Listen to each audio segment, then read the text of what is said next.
maybe we can start while people are still joining in. But definitely great to have everyone here for the half yearly report. I think it's always a big moment when we go through all the work done by the circles, everything that we did in the 6 months. And I don't know for you, but for me, it's always surprising to see, you know, everything we got done. And when I'm writing the report, maybe that's why it's so long, and people complain about my reports. I see a lot of things we could share there, and a lot more that are not even shared there. So if I was going to do full reports, you should definitely be scared about it. But yeah, we'll try to keep it short today. The session, the ideal for today will be 10 minutes for circle. So you'll have 10 minutes to talk about your report. You can share a presentation, or you can just use the report you filled and talk about what you believe is most important from what you created. And then after the 10 minutes, we'll open up for questions. We'll try to keep it short, maybe 5 minutes questions at most, but we'll see. I know sometimes there are a lot of questions, sometimes not so much. It was very comprehensive. So we'll try to adapt to the needs of the room. I don't know if there's any questions, any initial remarks you want to share before we start. I guess the silence says that you don't, right? Okay. Oh, we have Paulo. Nice. Paulo, please go ahead. Sorry It's for nice my to hear voice. another voice in the beginning that's not my own. Yeah, sorry for my voice is a little problem. I just arrived. Sorry for the late. About how many times are allocated for each presentation? Each 10 sorry, minutes, 10 around minutes. 10 minutes. You think it's possible to do it in 10 Yeah, minutes, or you have too sure, much? sure. Yeah, yeah. If you have question, you can come to a review circle meeting too. Yeah, exactly. You're We'll have all some welcome. some questions afterwards also today, because we want to keep things fresh. We'll be rotating the hosts, so to be not as boring as usual. But yeah, if there's no more questions, I think we can potentially start, guys, and get straight to it. And Mayor, are you here? You said in the messages you were here somewhere, but I cannot see you. We have Rafael. Rafael, what are you doing? It's your day off. You couldn't miss this moment? Uh, Exactly this. I couldn't miss this moment and be thankful to all of you with what we are doing. So here I am. all right. But please go on. Yeah, I was going to invite Victor in, but he says he's in, but I cannot see him.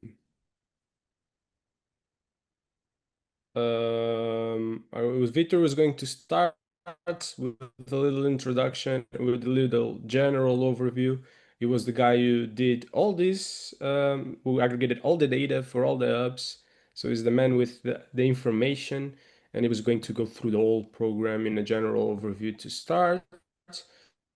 And then we would start and dive deeper into Victor's in ghost mode.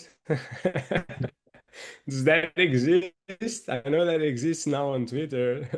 Something like that. You can view in ghost mode and nobody knows you're there. I don't think that exists on Zoom yet. All right. Um, I'm Rafael, not I think you sure are if frozen. Ayo is here, but I think he's not here. Ayo is the other coordinator in the operation circles. And Hi, what? Rafael. You are Hello, frozen. hello. Yeah, yeah. Okay. Can you hear me, I was talking to Cardoso because he wasn't moving on my screen, so I was quite concerned. Priscilla? Can you hear me? Yes, I can hear you. Uh, Raphael, we can And hear it, you. And it looks like Victor is back. I can see Victor on the screen now. Yeah, and now we don't have Rafael, right? So Okay. I think it's So kind I of Victor, think Clark I Kent, think Rafael and Superman Victor issue. are one person. Yeah, We just find out. you'll Yeah, never see them in the same room. he has vanished to where he is from Nigeria to Portugal. It's That's interesting. it's an algorithm. Both of yeah. them can't be at the same time. Oh, I think he's interesting. just sharing too many the Zoom account too many times. Zoom is not handling it well, you know. I don't know what's happening, but I'm getting kicked out all the time usually. But we have Victor. Victor, finally you found the new link, or you got out of ghost mode. We were waiting for you to start this party. So yeah. All right. Please, Victor, we've already done some introductions. You will be the guy giving the general overview about this first half of the year of 2025. So whenever you're ready, feel free to start. Yep, I'll be ready in a minute. Um, I actually copied the link to this call from my calendar to the announcement, but it seems like it changed. Maybe you tried to edit it or something, Rafael. So the link was supposedly there was no problem with it. Did you got the one that said half yearly report? I Yeah, never I, edited I, the link. I I got edited the the one that name. was half early, not yearly. Yeah, I didn't change the link, so just the name. Okay. But I hope the other people are not having the same issue as you. No, I don't think so. Yeah. Where were you then? Like, I was in, there were two links actually. There were actually two links. When you try to edit the event to use a new name, I think the links change. that's strange because I didn't touch it, the link supposedly. I think the link actually changed. So yeah, welcome everyone. I guess you guys have done the welcoming part. I was not here. But yeah, I would be presenting like an overview of everything each circle have done for the past 6 months. Um, it was a whole lot collating this because I underestimated the amount of members we currently have at DeepFunding. We are quite a lot right now, and the number of circles as well. It's a good thing for the growth of DeepFunding because at the end of the day, we can now see that DeepFunding has been growing a whole lot. As you can see, marketing during the past 6 months has had about 17 members, although not all of them are active. But that is a huge bump from about 6 or 7 thereabouts during the past half yearly. So defunding is growing, and it's really a good sign that we are doing something right. And I will just be presenting the metrics. I hope everyone can see my screen. I'm trying to remove this. Yeah, we can. We can see overview with a table. Yeah, thank you.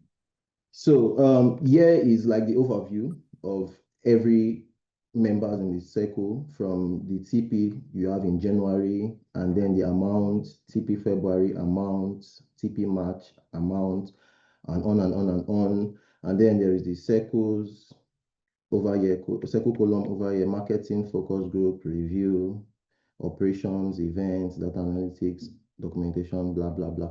So this particular matrix sheet actually has everything that each of these sub sheets will be showing you today because I have to, each of these sheets are fetching data from this main sheet. So I'll be going straight to TP first. TP is more like tax points. I still call it tax points, but it's same thing as hours. Sorry for that. Maybe I'll be editing it to hours now. But when we're using DWork, we used to call it tax points, and I've just been used to it like that since then. So moving straight to TP, I will just give you like a brief overview. You will still see this with other circles reports, maybe, and that's if they included it, but I shared this to all circles, like their individual data to each of them. But I'll start from marketing. Marketing, like I said, adds about 17 members. So there's a count of 17. And sorry, yeah, you can see the count over here, 17 members across. And not all these members were active throughout this month. There are some months where some of these members did not work. Probably they are tax based. So if you don't have a tax that month, you don't do something that month, because as you can see, there are some that's also been off-boarded marketing circle. Either they have been moved to another circle, or they are no longer in marketing circle and all those kind of stuff. But from here, we can see the total hours for marketing, and it shows that marketing circle throughout the 6 months made a total of 2,451 hours.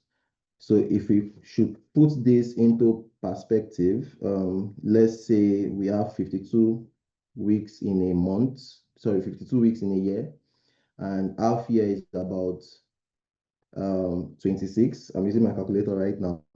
So in 26 weeks, marketing circle did a total of 2,451 hours. And here is like a graph. So there is least activities in February. Yes, there's a reason for that. And then from February down to June, there's an uptrend and then a downtrend at June.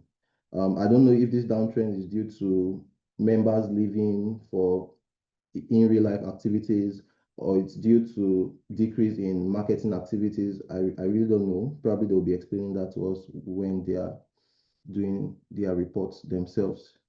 So this is for review. Review is the biggest circle in DeepFunding, and they had a total of 38 members in these 6 months. Like I said, not all of them are active anymore, but in review circle, for the past 6 months, they had 38 members that worked in the circle. And that is the largest circle in DeepFunding. And they had their graph looking like this for their hours. So there is a huge bump over here in March. I'll be guessing it's BGI, but it might not be, because there was BGI around March. So let me guess it's BGI, but like I said, every circle has this, and they will come in to explain the reason for bumps like this. So they had a uptrend over here and then a downtrend from this peak down there. And we have focus group that has a flat payment. If you look, they had a flat payment up until April, where the focus group was no longer in session, more like discontinued. So that's when it fell, and it has been parallel like that. Focus group had this flat trend because they had fixed pay. One of their what they wanted, or one of their as part of the last 6 years, 6 months, the last 6 months for 2024, their budget said that they will be having fixed hours in the month. So they opted for 40 hours per each members of the focus group, and it was flat up until the focus group was discontinued. And we have for operations as well, operations peaked around May. Yeah, I'm part of the operations circle. I know the reason for this, but Aya will be giving us details later because he's going to be representing for the operations circle. Events were flat, to be honest. This little bump over here, it's more like a flat trend, but this little bump over here, like I'm also part of the event circle. I know the reason for this little bump, but Rafael, that will be presenting for event circle, will give the reason why that happened. And then for dev outreach, uptrend and then downtrend. The dev outreach also give reasons for that. And every circle here also has this for documentation. There's a peak over here, a downtrend, and I think it was actually going up. Maybe there's also a reason for that. Onboarding, it's purely uptrend. Probably there's a lot of work with onboarding members into circles and DeepFunding as a whole. So if there's a pure uptrend, it means that they are constantly doing something across time. Data analytics, it has a wavy trend, maybe an uptrend, a downtrend, and I think it was going up again. And lastly, the IT circle. The IT circle started around March. and it has been on an uptrend ever since then. Guess there is a reason for this uptrend, because I think that if you are just beginning a circle, then there is a lot of work to do, right? So maybe that's the reason for this uptrend. So maybe they'll give us their reason why that happened. And going to the amounts, since we all agreed that every member in the circle will be going for a $10 flat rate. So previously, the graph could have looked a little bit different, especially from if I go to review circles graph. So there is a peak around March, and if you notice, or if you can cram this graph and then come over here, you notice that it's almost the same thing. And that's because basically the amount here is like times 10 of whatever you see in the TP. If there was $20 tax and all that, then maybe there will have been a difference in this graph, because maybe this one will have peaked more, because maybe there will be more 20-hour tax, and maybe it won't be on the downtrend. Who knows? Because there will be more $20 tax. But yeah, all amounts has almost, in fact, almost the same trend, because it's just times 10 of whatever whatever hours they spent. And over here, I also did more like an active member count. So down here, there is an active member count. Let me try and reset that. So this count is more like the active members of the circle at that month. So review ad, sorry, is this review? Marketing ad, the highest active member around these 3 months, right? So maybe the reason for their bump, maybe around here, this months were March, April, May. So the reason that this trend happened from March up until May could be that they had more members, and of course they had to pay more people, right? So I added this member count, and I also sent it as it is to every circle, so that they can, maybe if you don't know why there was this bump in the amount spent, the active member count will give you more like a perspective that, okay, maybe because we had more people, that is why there was more spending and all this kind of stuff. And we have this across board. So for onboarding, uptrend in their amounts, their budgets, and or their expenditure, and there's also an uptrend in the amount of members. So they had 3 starting up, 3 in the month of February, then 4, 4, 6, 6. So I think they added 1 in March and added 2 in around May. So there is an uptrend in the number of members in onboarding. So it goes across like that. So if I pick any of them, you can see these graphs, just the way it is. Event circle has been stable ever since we brought in Priscilla and Miriam. So we have just been 5 across. That's why there is this bump here, and it has remained in a straight line. And maybe that's the reason why there is this bump here, and maybe the downtrend makes it like remain in a straight line. I don't know. Rafael has the full picture. So yeah, so I also did more like a scattered plot for averages across the circle. So these are the average amounts paid to everyone. Like I had to black out the names because it won't be nice for their names to go public. So if you have a name here, then there's an average, a name here. This is the average amount you got across your active months.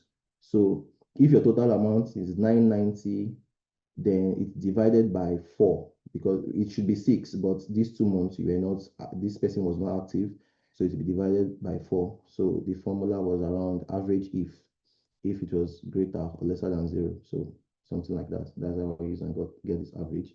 And from that average, I was able to plot more like a scattered plot. This is a scattered plot. This shows us how much each member of the circle were being paid monthly. And according to this scatter plot, we have almost everyone in circles getting below 1,000. So this is the 1,000 line. And everybody remember was down apart from 1, 2, 3, and 4. So 4 people were averaging more than 1,000. And out of that 4, 3 were averaging more than 1,500. So yeah, I had to do that scatter plot. And sheet 3, I was supposed to name that differently, but sheet 3 has like a graph of all circles. So as you can see, all circles are listed here. Most of them are clashing into each other because they have almost like the same trend line. But the obvious circle that has a completely different trend line is the blue and the yellow. Possibly because the blue is the marketing circle and the yellow, I think this is the yellow color, the yellow is the review circle. Possibly because they had more members than every circles, it could be, or possibly because they did more work. You never can tell. Maybe they did more work than all circles, right? And I also have this little category sheets where I did that I did in respect to all the categories. I did not take note of all the categories per se. I only took note of categories that I felt like they had much hours or much hours spent, like much hours or more time done across. So for instance, if I go to review or marketing, or let me use events, for instance. So event circle, if I go to January, event circle spent 55 hours on meetings and call, right? And that was done 37 times. So it was more like if it was done 37 times across the 3 members or 4 members or 5 members that event circle has, it means that meetings were averaging more than an hour and a half. So let me do more like a little calculation. Divided by 2 plus 37. So event circle meetings, if you can see my calculator over here, but event circle meetings were averaging about 1.5 hours for every meeting they did across the circle.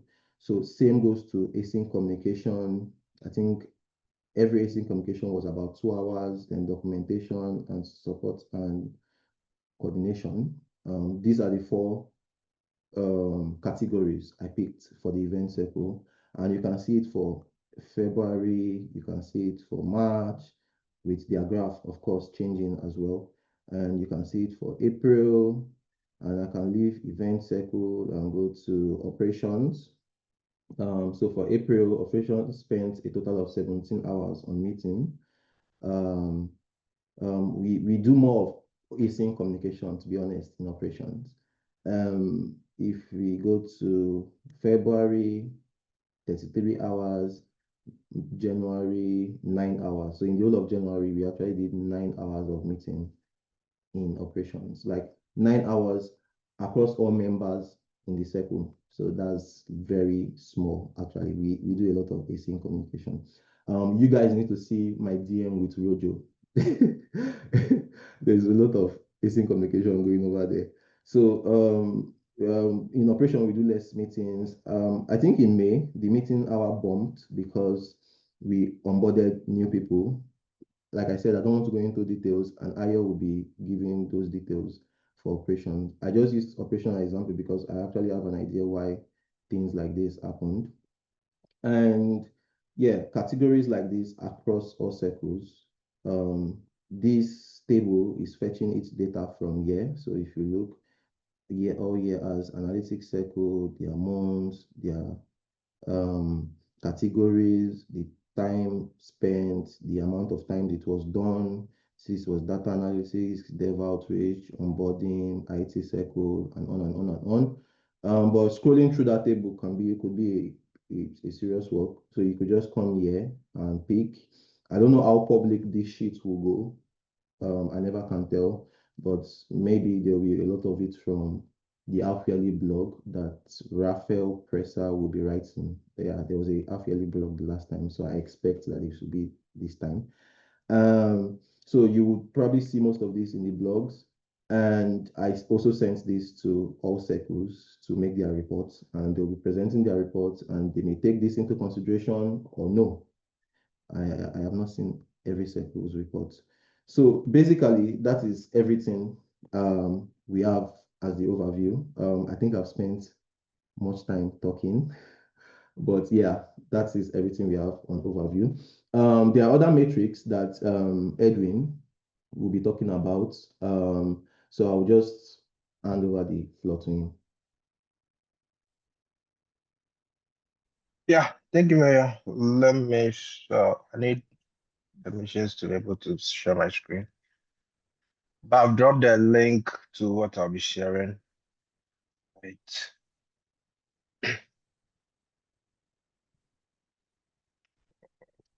See, sure. Okay. Okay, so Mayor has done a lot of talking, and I don't want to bore people with more talking. This dashboard just gives you a brief overview of everything. Now, you can just delve in by circle, then it will just give you your circle, or you can, if you want date ranges, you can do that yourself. Let me just touch on some few things. So total payment for this particular half year is this, which signifies a 34.4 increment in our last half year. You can see the hours spent. We have 13,000, 4,000 of hours spent. It's also significant. It signifies a 33% increment of tax compared to the previous half year. You can see the payment graph. Mia has already delved through that. I won't touch that. And you can see the bonus that was distributed over the half year. This donut chart signifies which circles took those bonuses. You can see the categories here. I mean, that's for all circles. If you want to delve in through your circle, just query down by your circle. But this is overall all the circles. We are literally spending 38% of our budget on meetings, coordination, and so. So if you want an expenditure to budget comparison by circle, you can find the chart right here, and this will show you the percentages of either overspent or underspent. All the red means they've overspent their budget in one way or the other, but the green were kept in budget. Then this is the same thing that you just shared over on the sheet. I won't delve through that. And likewise, the individuals. So basically, you can find a link and go through yourself. That's all I have to add to this presentation. Yeah, thank you, Edwin. I think that will be all for the overview, Rafael and Priscilla. Thank you very much for having us. All right, awesome. Thank you, Mayor. Thank you, Edwin. Especially right. Edwin, that was really sticking to to the point. Super short, huh? All right, awesome. So I guess we can start with the stars of the show, which are the circles. Unless anybody has questions about this general overview or any remarks you want to share quickly. I guess not. I see silence. I don't see any hands up. As such, I think we can move forward. We have Paulo. Yeah, just a point I think is important for next payment task this thing. Because River Circle, we have 38 people active today. So when you look at the budget, you say, okay, River Circle like 40% of the budget. But how much people we are here? So I think you can bring the numbers of the hours of the team and the number of people at the same table, so we can have all this information together. This in general, not for Edwin or for anyone. Is want to have all this information, because without the context, you can see numbers and people can think things different from the reality. So we have different contexts here. But I was playing this in my turn. Thanks. All right. Awesome. Thanks, Paulo, for sharing your suggestion for the next year. And that being said, I think we can start. And for the first circle, we have the onboarding circle, which I'm not sure is going to present. Potentially, Vanny, is it you? It is. It is me. Right. Yeah, I'm just gonna screen share. Just give me a sec. Okay. To find what I'm trying to share. All right, lovely. All right. I think we'll have Victor putting a timer just to help you. All right, cheers. That's You can great. keep track of it. I And mean, yeah. yeah, I mean, I haven't got like slides or a presentation, so I'm just going to run through a few key things in the report, which I'm screen sharing for people. Obviously, I'm not going to read it all through because that would be way too long and not a good use of time. But I am going to highlight a little bit in our first paragraph, which I think is quite interesting. In January 2025, we were a really, really new circle, and we were still defining what our specific tasks would actually be, but we still put in a report anyway. And it focused not on the tasks, but on what we did already know, which was how we wanted to work and the principles we wanted to work by. So that was things like having a flat structure with no hierarchy where everyone's equal, being descriptive rather than prescriptive, which means we would aim to ask circles to describe how they're doing their onboarding in practice rather than going in and telling them how they ought to be doing it. And also the principle of circle by circle, or recognizing that different circles will do it in their own way. So we adhered pretty much to those principles and found them helpful. So for us, at any rate, I think what we want to say is that it worked to lead not so much with the specific tasks we were going to do, but how we wanted to do them and how we wanted to operate. So I think we can say that that could be an approach that other new circles in future could try, although obviously it's not going to work for everybody. Leading with your principles seems to have worked well for us. The other thing I want to highlight is that in this report, where I can, I've linked out to planning documents that we've written about particular things. We found that shared commentable docs are emerging as a key part of how we like to work. So the key one that I want to show is this link here to a scoping doc that we wrote at the end of May, looking at what we've done so far and what we plan to do. I'll drop that link in the chat for people if anybody is interested to have a look. But yeah, it just kind of sets out what we've done, how well it worked, and what we're planning to do in future. Now, I just want to, these are the things that were in our original report in January. And yeah, I actually added a tag new because this is a new insight that we had and a new piece of work that we hadn't anticipated. But I'll come on to that in a little minute. We've got a little bit to say there about how we work with a flat structure and how that works well for us, but it has been a little difficult for some people outside the circles to kind of get a handle on it. But we really want to call out Edwin, who really gets our approach and has helped us a lot to implement it via permissions and so on. Now I just want to quickly look at our goals and plans. We've been working on the recruitment process to circles. There's a little doc there you can see. We've been working with other circles on that, and we're quite close to signing it off, I think. The whole idea of a fan base, the idea that there is a broader community, not just people who are in circles or are going to be proposers or whatever, just people who are keen on DeepFunding. And we want to do a little bit of work. We're hoping to collaborate with events, dev outreach and marketing on this.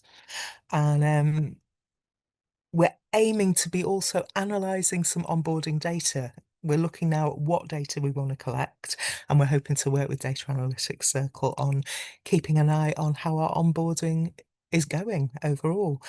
And the whole idea of wider onboarding. Until now, we focus mainly on onboarding to circles, but we want to look a little bit wider, whether that is voters, proposers, or even partners.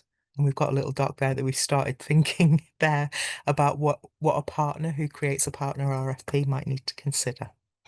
Time and financials, as has already been shown, we have kind of gone up quite a lot because we've taken 3 new people in the last 3 months, actually. So that's where that's come from.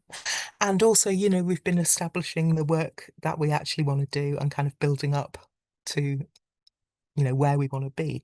I just want to have a quick look at our budget forecasting for the next 6 months. Yes, there's a fair chunk that is meetings, but we find that meetings are important, particularly with the fact that we are going to be doing quite a lot of collaboration, we hope. There's that bit of work on analysis and tracking. Onboarding is a process, so a lot of what we do is designing those onboarding processes and making sure they flow smoothly and make sense. There's always a bit of direct, continuous onboarding work, and we're thinking that we would like to be training and supporting an onboarder role within each circle. That might not come to fruition, but it's something that we think would work well. And yeah, there's always async discussion and planning. And we note that we haven't really been recording it very much. So we need to start making sure that we do. And we're looking at ways of capturing it in such a way that the overhead of recording it doesn't end up being more than the work itself. So yeah, I can just skim through the takeaways. Number one, and this is where we link up with that doc that I just mentioned about the kind of wider fan base. We want onboarding to be joined up. People come into DeepFunding by a whole range of routes, you know, as proposers, circle members, voters, hackathon participants, community hub members, partners, and even, you know, this wider fan base that we're seeing who might join us on social media and are not yet in any of those categories. And we want to see all these routes in as kind of connected and think about how they are interoperable and how somebody who comes in via one route could actually move between routes and become, you know, sort of take on another role in the wider ecosystem. So yeah, it's just kind of joined up thinking, really. Retaining the idea of, you know, our principles that we started with, a flat structure, the idea that onboarding is continuous, the idea that it's circle by circle and circles do it in their own ways, and that we should be descriptive rather than prescriptive. These core principles we intend to continue with. We found them useful and we think they work well for our circle. So that's going to kind of inform how we work throughout. And intercircle collaboration. A lot of the work that we have identified that we think we'll be doing in the next 6 months is going to be collaborative. Onboarding touches on the operations of every single circle and every part of DeepFunding. So in order to make it run smoothly and to make sure it has a broad enough reach, and in order to gather all those actionable insights from data analysis about how it's going, we're going to need to collaborate across circles. So we see our work in the next six months involving at least collaboration with data analytics, marketing, dev outreach, events, and IT circles, and probably everybody. So we have a vested interest in helping to build the spaces where circles can collaborate, you know, which will be these meetings and, you know, other meetings that we set up and create ad hoc. So yeah, we feel like collaboration is going to be crucial for our success, and we want to try and put energy into making sure that circles have spaces where they can meaningfully collaborate. So yeah, that's about all from us. And if you want to, you know, read any more, have a look through and have a look at some of the linked docs. But that's us. All right. Thank you so much, Vanny, and thank you to the onboarding circle for this report. Is there any questions? Would anyone like to do any remarks? Anything?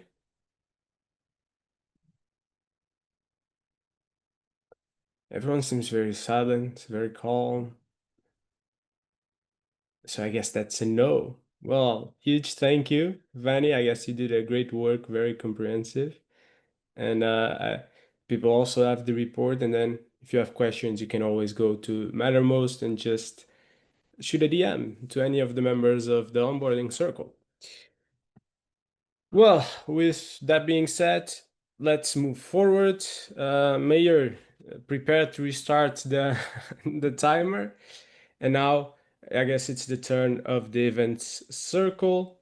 So I'll be hosting our own our own report. Let me just share my screen with all of you. We also don't have a slide. Was too short notice for us, and we just did some recent changes, so we gotta use the report. I guess that's more efficient. So yeah, I'll try to keep it short. It's already counting, Mayor. Man, you're a tough guy. Really? I'm not even started. All right. Okay, so we'll start here with the retrospective and our experiences, learnings, and insights. We've planned to test some new ideas for the town hall. That has been achieved, right? We started with spotlight days. Thanks to collaboration with marketing and dev outreach, we also have done things like the AI for Peace town hall. We started alternating hosts, alternating presentation styles, icebreakers. And yeah, we continue to want to experiment and focus on giving you strong reasons to come to the events. Then we had the community website, which we kept updating and with the events and all the information. At the beginning, it was a lot of our responsibility. Now, DF as a person that is focused on improving this website, and this responsibility is not so much on top of IO as it was before. But still, updating everything is something we still need to do on a regular basis, and that we've been doing, especially now with the community hubs, where we're already putting a lot of their events and initiatives there as well. Then we had a collaboration with the circles. Well, this was very interesting. It generated things like the event we mentioned. It generated this effort to do a live event that culminated in the AI for Good Summit. So it's been very fruitful collaboration to have this call, and we've been helping each other and being on top of what everyone is doing.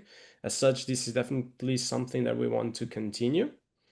Then with the community hubs, well, we went through the 40 proposals. We created a step for evaluating them, selecting winners, onboarding them. And right now we have all the hubs that were awarded working and launching events and bringing a lot of new people. Some of the hubs have around 100 and something members, and they've just started for 2 months, so that's pretty awesome. But hopefully we can share more. We created processes also in partnership with Review, which is doing an amazing job, so that we have reviewers from the review circle going through the milestones. We've created also partnership with data analytics, which is creating a way for us to collect the metrics, collect their impact, and soon we'll also be creating a way to showcase this impact to the whole community. We've recruited 2 new members, Mariam and Priscilla, which will cover for me once I stop this presentation, and we'll take the hosting. And this was all new process for us. We had to create a process for recruitment, define what we wanted in terms of skills, and also then we created all onboarding process with mentorship and everything that was executed. So that was pretty interesting.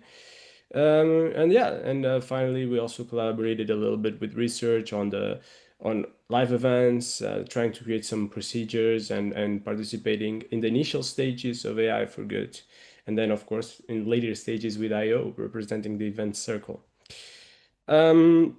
In terms of changes, I think one meaningful change was the organization. Very recently, we changed. Before, at the end of the day, we were all doing every task, and it was not clear who was accountable for what, and to allow for the circle to grow more, and to allow for a better execution of the task, and also to have just one person with a focus on improving something. We've changed, and right now we have each member responsible for one of the major tasks we are doing as a circle. IO is now responsible for the open all ends, Mariam for Twitter Spaces, Priscilla for the Town Hall. I'm responsible for community hubs, and Victor is responsible for metrics and internal processes. And the idea is that we drive these actions, and then at the end of the day, we all come to the coordinators. We share what's happening, we share the problems, and the coordinators will just be informed about everything that's happening in the different areas, but don't have to drive it anymore. Now each individual will drive their own thing. This was an answer to some of the challenges we faced. I think like every circle, we potentially faced a lot of challenges, especially with this thing of the tasks and accountability. That was an important process. The changes in the payment model was also a challenge. We solved it really well as a team because we just tried to keep the relationships well. But I also, this is more personal potentially, but I think we lost a little bit that approach of like rewarding the good work, right? When you're just dividing the bonus equally. But also even the community hubs themselves are a big challenge because we noticed they require a lot of background knowledge. And sometimes when hubs are not, when the members of the circle are not so involved, it's really hard to provide them with all the background knowledge they need to act in the best way possible. So this is still a challenge we are trying to solve, but we have a lot of positives. We have a great team with a great spirit. Everyone here is willing to listen to criticism, to improve. They don't take it personally. They try to solve problems. And many times members go out of their way to make things happen. And that's super important. So a big thank you to all the members in the event circle for that. And yeah, as achievements, well, we delivered all our plan and we delivered a little bit more tasks. So we are definitely happy for that. For the next months, what we want to do? So we want to keep we have a lot of improvements to do with the community hubs, some internal improvements. We want to make the process more automated, especially in terms of connecting the review with payment and the reports that the reviewers are doing to unlock payments. So that's something we'll be working in terms of the internal processes. External processes as well. We want to create community hub pages in the community hub website. We want to create the dashboards in partnership with data analytics so that everyone can see the impact. And we want to also iterate with the hubs other ways to increase their reach. In terms of events, I think this is a continuous effort. We need to improve events, especially the town hall. I think we need strong reasons for people to want to come, to feel the FOMO of missing. So that's what we will try to do now. Besides that, we'll be launching Twitter Spaces. Is something that Mariam especially is leading and already planning, and that should start next week. So let's see how that goes, and should be an initiative to keep refining. Then we have the commentation, where we need to do improvements. We have a lot of documents, but sometimes it's hard to keep everything organized, and it's also hard to remember to update old documents. So it might be a position where we need someone whose work is ensuring documentation is updated, is testing this documentation, and then also organizing everything so it's easy to access to every member. Yeah, and potentially we want to grow community hub members, community hubs further and bring more community hubs in the next 6 months. And yeah, that might lead us to need to recruit someone else. So that's also something we need to think about. One or maybe even two people. Let's see. It depends on the demand and the work. For the financials, well, I think the financials were pretty close. We budgeted for 21,600. We went a little bit over with 22,165. But we also delivered more hours than we initially budgeted for. And yeah, and so as I don't know where you can see it, too many pressure. But yeah, and we ended up doing more things than we initially thought of. So at the end of the day, we're pretty satisfied with the number and pretty satisfied with how it stayed, because in fact, we actually had meetings with Rihanna and Rafael about new initiatives such as the Twitter Spaces and how would that affect the budget. And we thought it was going to affect more, but fortunately it didn't. And now for the next 6 months, we try to see that we are doing all the same work, but we want to increase the number of hubs, we want to increase recruitment and all of that. So we budgeted for a bit more, especially with increasing the team with 27,450. And yeah, we think that should be good enough for us, considering that we plan to keep on growing. So thank you. Right on time, but you took me 2 minutes. Victor, I won't forget that. Questions, guys? Questions, remarks? I know it was really fast, but I don't know. It's a training for the marathon. No, silence. All right. Well, I can give one thing. Oh, I'm scared now. Yes, Jan? It's just something that popped up in my mind when you want to do more things, so you need more budget. What is missing here, I would say, but for next health year, Yes. also connect that to KPIs, to outcomes. So it's great that you want to do more events or more Twitter Spaces or X Spaces or other initiatives, but how will that help the program? So will you onboard more community members? I think we should have an effort like these fans that Fani talked about, getting more people in our community. So in that sense, makes perfect sense to do more in that area. I think it's a very good initiative. But it would be great to also at some point think about, okay, when are we happy with the outcomes of this? But we're improving, so maybe we can add that to next health year's prediction. Yeah, that's a great point. And also, like, a lot of the points are, so for now we have the hubs, as I mentioned, and we have some metrics, and we are collecting them, and they're pretty good so far, but we also want to stabilize it a little bit, because one thing I think can happen is, like, in the beginning, everyone is super excited, they are all pumped, they get a lot of new people, and then what about at the end of the 6 months? What will be happening? So that's what we'll try to see. The hubs are already 2 months happening, so we'll see what's the impact there.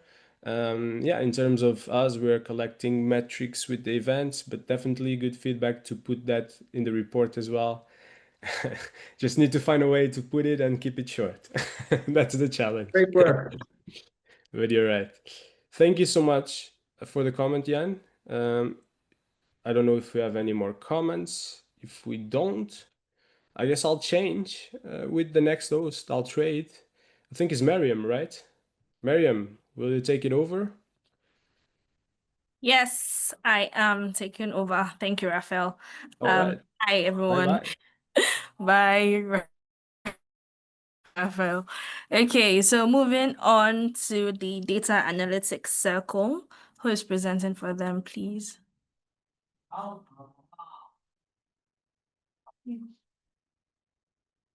Data analytics, your coordinator. Hello? Yes, Oscar, we can hear you. Okay. All right, then. Do you need host permissions to share your screen? No, I'd like for someone to share the screen, so I just go through. Okay, all right. Maya, are you going to share, or Priska, or should I? If you can share it, Miriam. Okay, hold on, give me You a have second. the doc. It's on Mattermost on our channel. A lot of tabs. I'm closing the private tabs. There are a lot of tabs open on my PC, so I'm going to be sharing now. Okay. Can we also my screen? Yes, we can. All right, Oscar, over to you. Just let me know when to. Yes, could you please move to the summary takeaway from this report at the bottom? Here? It's literally No, the the last summary page, I think. Yeah. For them. Okay. Yeah, summary takeaways. Oh, that's a lot of summary. Yeah. So we are first going to have a look at the maturity of the analytics infrastructure. So the successful launch of some multiple automated dashboards, which includes the community hub dashboards, the DeepFunding website, and the social media channels as well, and also a full-scale GA4 tagging across the DeepFunding priorities, signifies a major leap in the maturity of the platform's analytics capabilities. So these tools are now actively used to inform decisions, shape content strategies, and also evaluate engagement outcome across circles. The creation of the scalable pipelines and also the knowledge sharing documentation position the circle as a backbone to provide for cross-functional insight. For the integration of the feedback loops into platform strategy. So we deployed automated feedback systems via circle satisfaction surveys, UX testing forms, and also Mattermost integration/commands, which transformed into how feedback is collected, processed, and also acted upon. So rather than just rely on ad hoc responses, the circle now operates on continuous feedback cycles with version survey results that are tracked over time. And this has reshaped how the platform measures experience quality and also made user input a central driver in the roadmap prioritization. The third point we are going to have a look at is the strategic collaboration across circles. The data analytics circle has successfully collaborated with the onboarding circles, the events, IT, and also marketing circles on initiatives ranging from onboarding flow testing to campaign analysis and also dashboarding.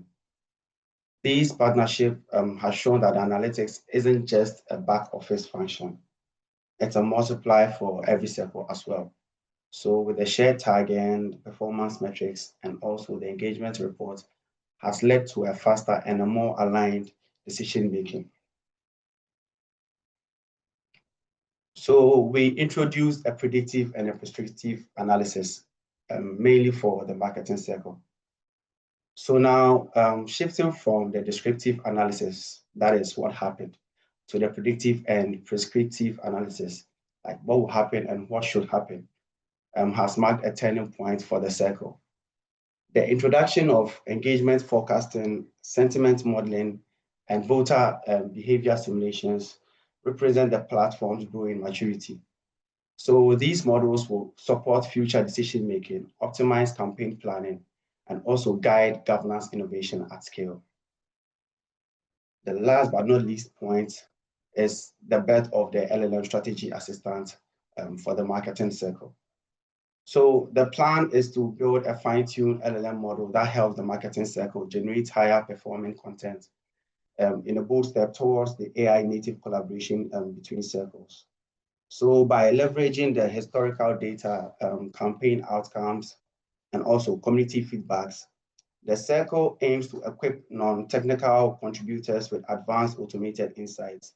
So we'll be moving from the analysis delivery to intelligence as a service. And this decision underscores the circle's ambition to act not only as analysts, but also like builders of strategic infrastructure. Could we kindly go up so I talk about what we are going to do for like the next 6 months? Yeah, the goals and plans perspective.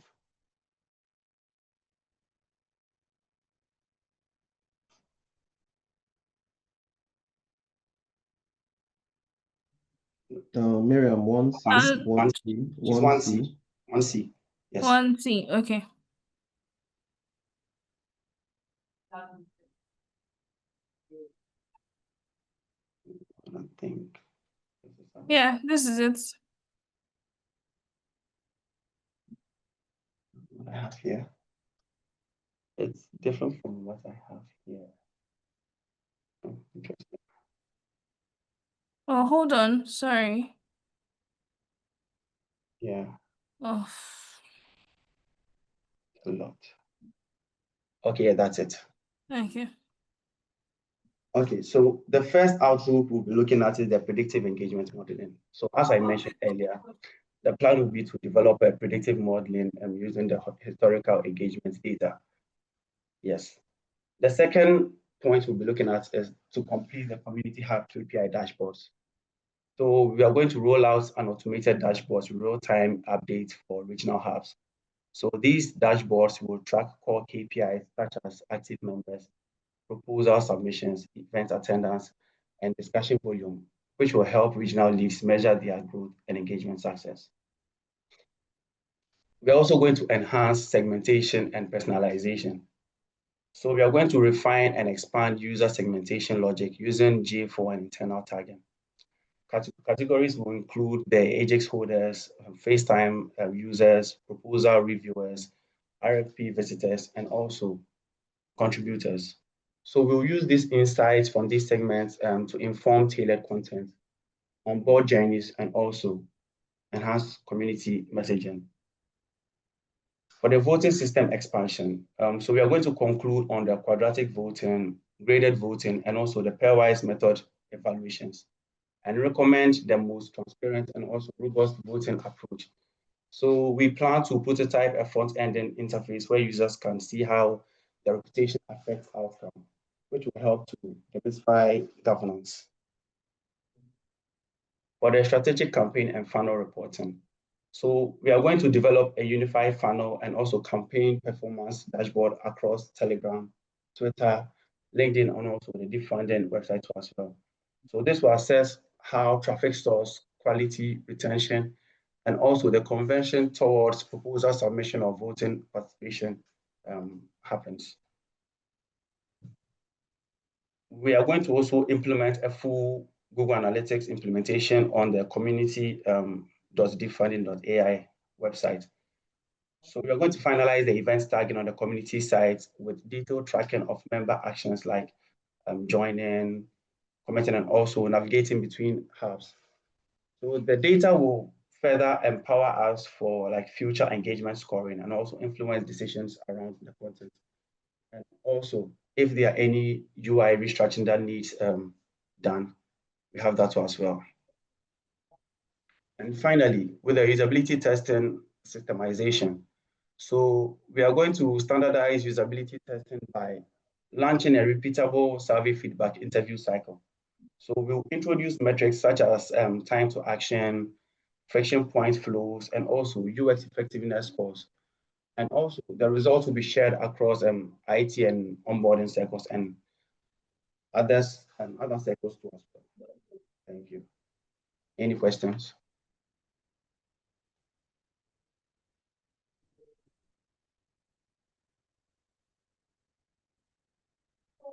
Okay. Okay, but I don't think that. Okay. So okay.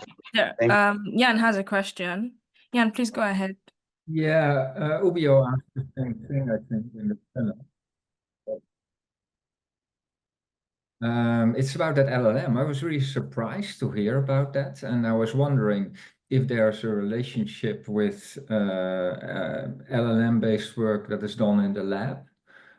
For instance, we are creating, there's work being done on creating an avatar, which should also answer all kinds of questions to the general audience. And it seems to me that there's an overlap with answering questions for marketing.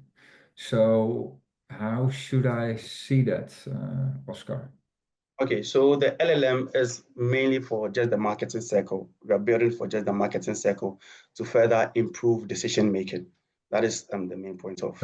But what is the reason for if there's interesting data coming out of that, why would we limit it to the marketing circle? I mean, it's for the start. So, and I'm closely working with the marketing circle, so I would want to start with them and see how it goes. I really think we should be careful here that we are not having pockets of initiatives being done in an isolated way. So I would ask if you could please check with Rama and the lab initiatives whether this would be proper to do in data analytics circle or whether it's better to do that in a lab environment, and what the overlap is between these things. Because if you're able to, for instance, answer all kinds of questions on events and awarded teams and dates, etc., I would like the general audience of our website to be able to ask exact same questions and get useful results as well. See absolutely no reason to limit that to marketing, unless there's something I don't understand here, which could very well be the case. Yeah, so I'll check in with Rama and see how we can further incorporate this. I believe here, Jan, what we have, it's a perspective of use of this technology or of the LLM itself. What we are developing with the avatar, it's also for the general community, but what data analytics is proposing is more operational. So how many clicks did we have in Twitter or X post that the 27th of June. So yeah, it's possible for us to have this type of information also to the general community, but I don't see also the value for it. So having this as an operational tool would be a different perspective of an avatar that can talk to people about what's going on in DeepFunding. But I guess, yeah, it's important to align for alignment with what's being developed in the lab as well. Definitely, we don't want to have silos in such matter. Yes, I agree with that. Yeah, I think I would just want to add this. I think that's also going to lead to my second question. I strongly feel that this is why we have the labs. As we in our individual circles probably find out things that needs to be developed. I think one of the first things we should try to do is try to check in with the labs. I strongly believe there's difference between intelligence and analysis, and while they might be similar, they actually vary greatly. So the AI labs should be able to come up with the intelligence of that data, right? And I expect the analysis team to be strong on the analysis of that data, right? Those are two different things. But again, that points me to the next question that I want to ask.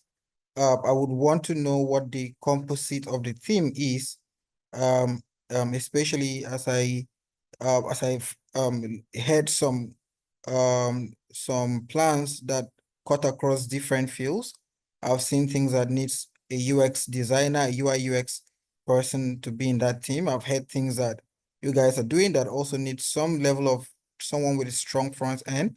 Yeah, just a little bit just to help with my curiosity. I would want to know the composition of the team and probably how you guys work with other teams to be able to do things that probably the internal mechanism or expertise may not be there.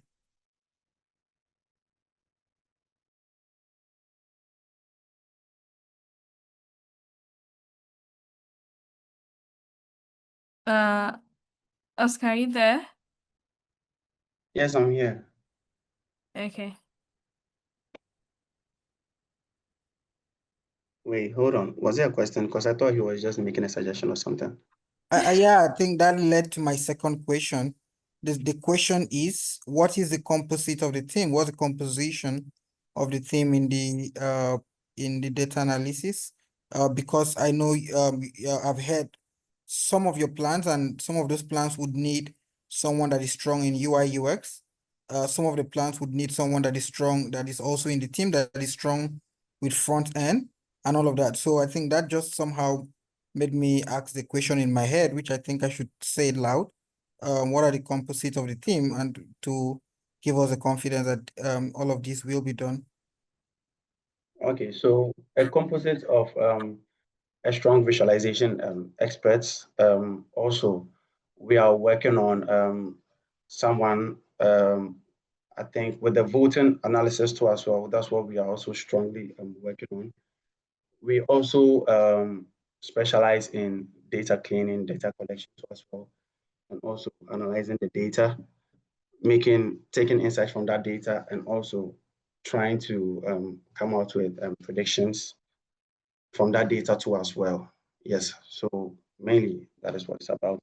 And in regards to the UI person that you're talking about, I'm also part of the WordPress team. So I mean, from time to time, I also assist in QA as well. So we also run surveys to find pain points, to find what is working for people, what is not working for people, and how to also improve on certain features on the website too as well.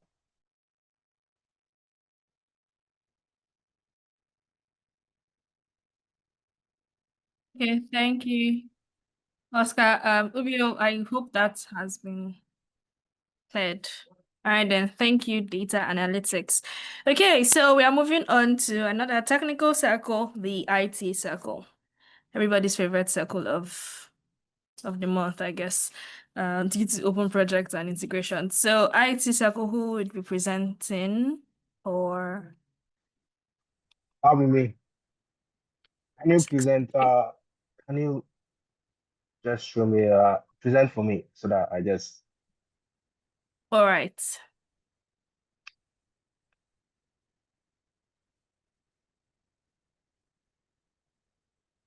Okay, tell me where to go then.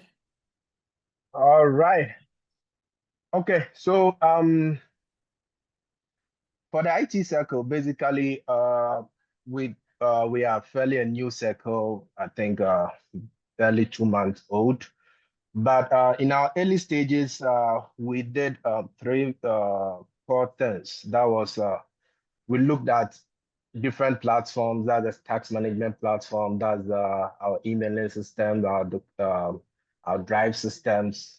So we deployed different core platforms, which was Open Project, Multi, Google Workspace across all circles. Now, the second thing was to basically onboard circle members to these tools, as well as various documentation on these tools, whereby we have training and all those things, which was done. Can you scroll? Miriam, can you scroll? Yeah, perfect. No. Yeah. Then we created an IT support channel, and we also have there's our system maintenance culture. That's our DevOps back end. We launched the channel in Mattermost, where you can literally put in any request ticket support, then we'll cater implement that support or reach out to you to solve any concern you have with it. So our team structure is very simple. We sort of look at 4 pillars of the IT circle. We have the support and enablement. You have the Google Workspace. You have the automation, integration, and development. You have the DevOps and infrastructure. So we are looking at 4 pillars of the IT circles.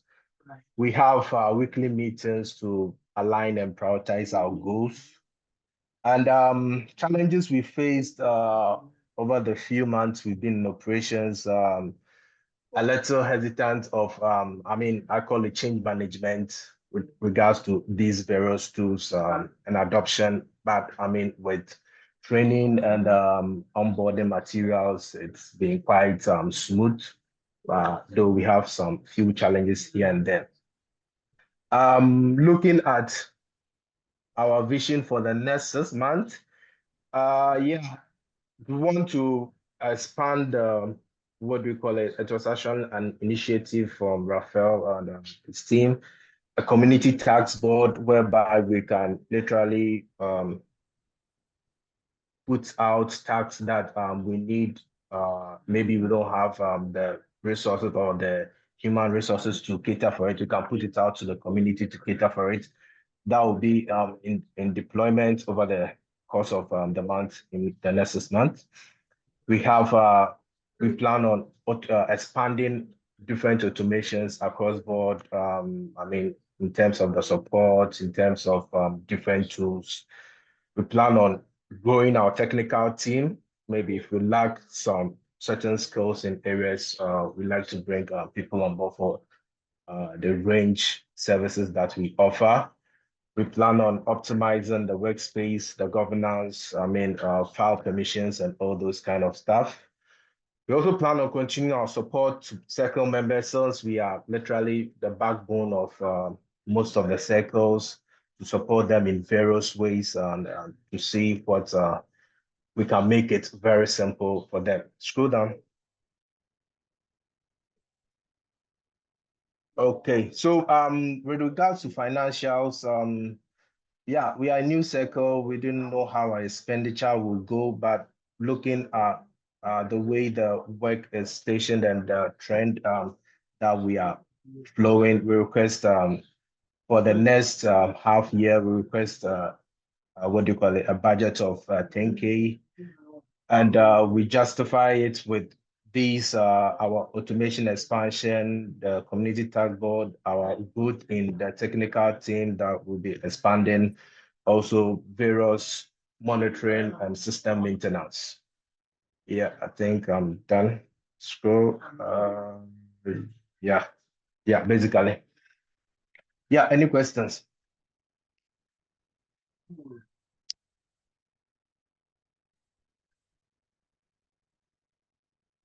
Yeah, that's all. Okay, thank you, Edwin. Are there any questions for him? Please go ahead and ask.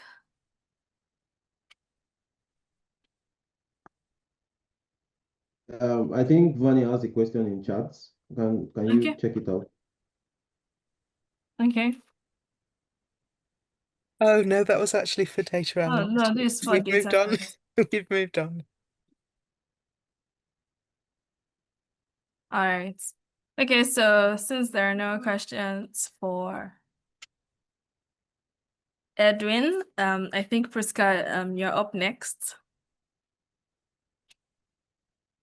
It's actually Mayo. Yeah, Oh, I'm actually up next. Big Daddy, you're up next. So thank you, Priscilla. Miriam, sorry. Thank you, Miriam, for that. For the next 2 circles, it will be me, hosting, and those circles will be marketing and then operations. So who is going to be presenting for the marketing circle, please? Yeah, I'm here. Do we have anyone? Okay, Andrea. Yeah, so I'll be starting your timer and you can start. Can I share my screen? Yeah, you should be able to. Priscilla, can you grant our co-host, please?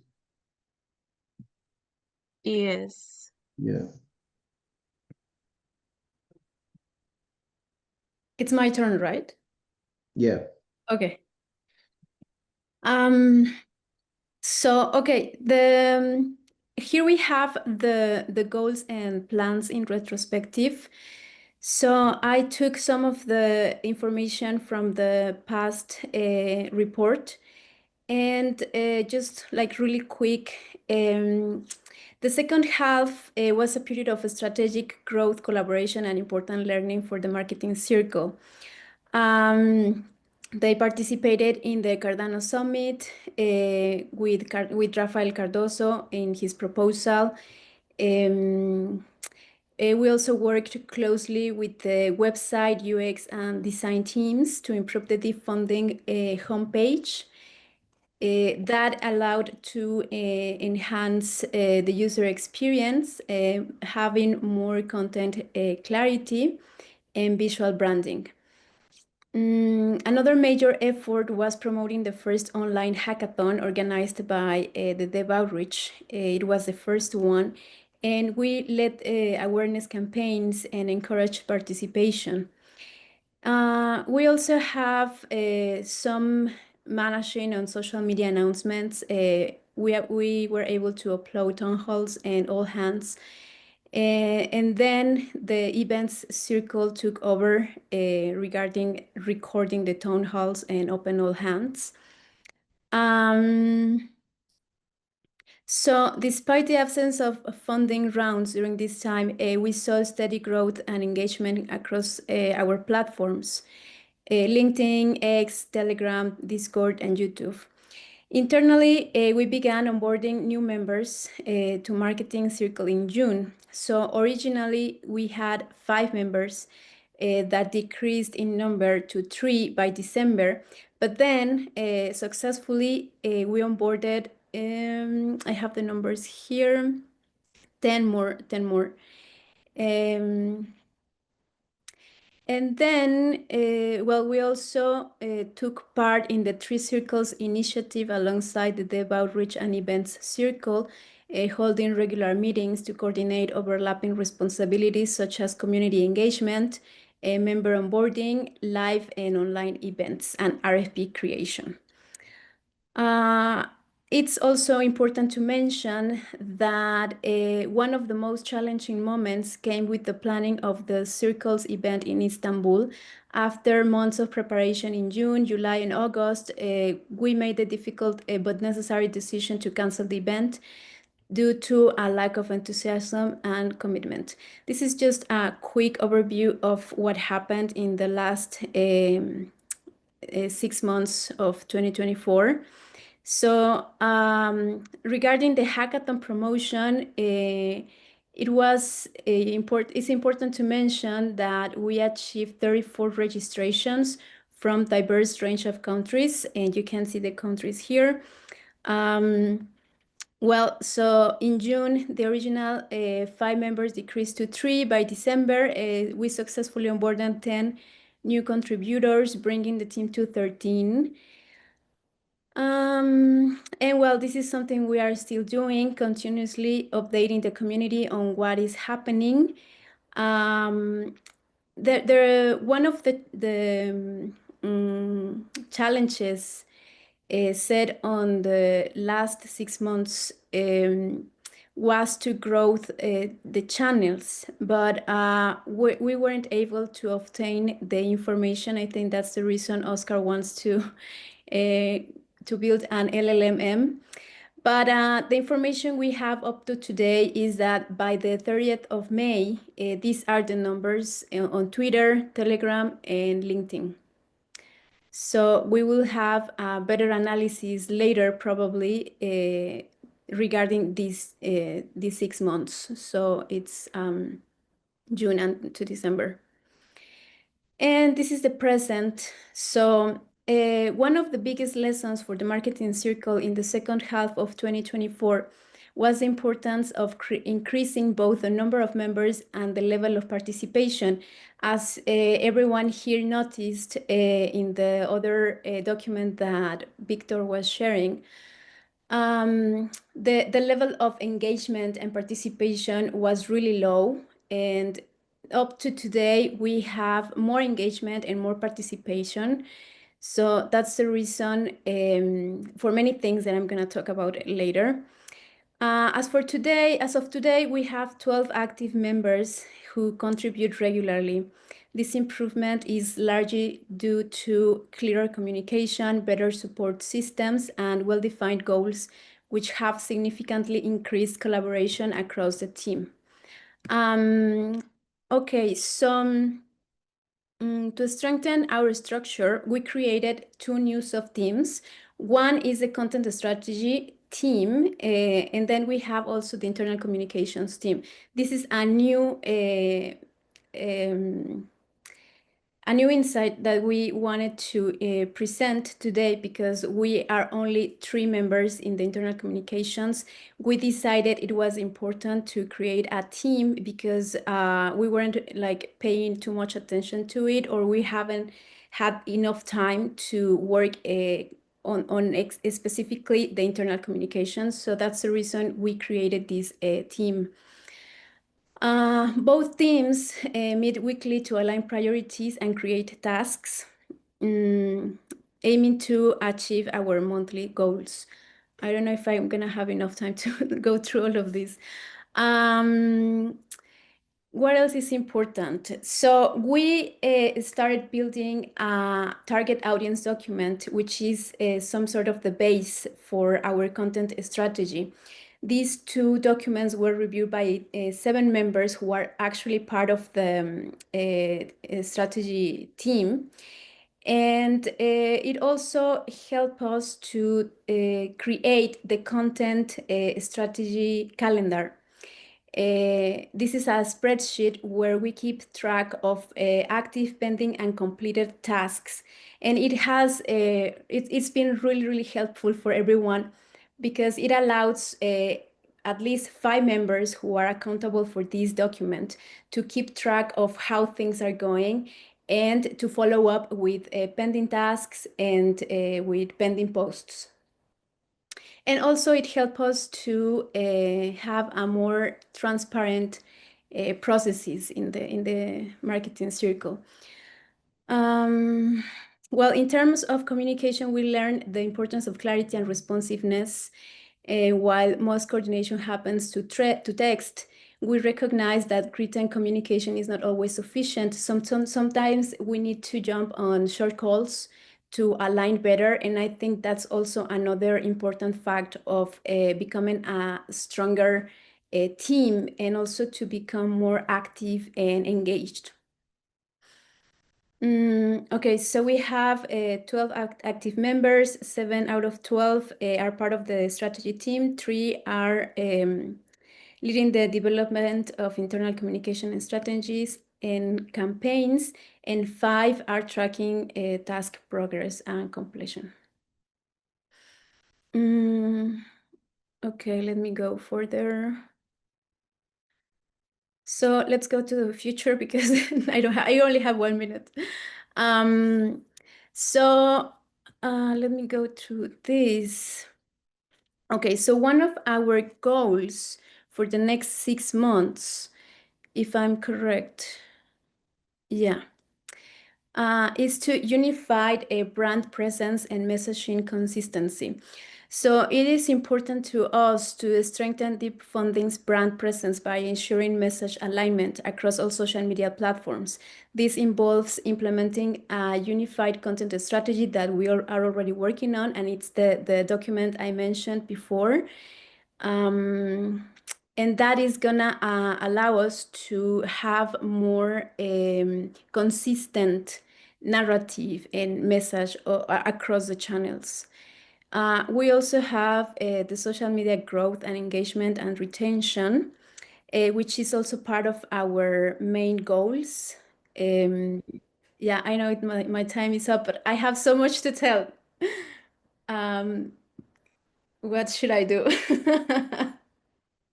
Sorry, so what will happen is anybody can go to the website and read. And Okay. I mean I can probably give you like 30 seconds more to just round up if you can keep with that. Okay, yeah, give me 15 seconds just to finish with the future, with the plans. All right. Okay, okay, so we are aiming to increase our social media audience by 5% over the next 6 months. Fortunately, based on the content strategy that we just created and the new workflows that we are implementing, we have the team expansion and development, which is another goal. We want to onboard 5 skilled proactive members so we can expand the volume and complexity of the tasks. We have, okay, so the established dedicated sub-teams for each social media platform. We tailored strategies to enhance reach, boost, and engagement. And regarding the team environment, I think it's really important to us as well. So we want to empower the creative process, and we are exploring new ways to do so because it's becoming a little challenging lately. Because we need to have more like a structure, right? Like a more like guides and lines on how to create content, because we want to be a consistent face. So that's another challenge. And well, that's the reason of the part of the budget, but I guess I don't have time for that. But I explain all of that in the next pages, and that's all, I guess. Yeah.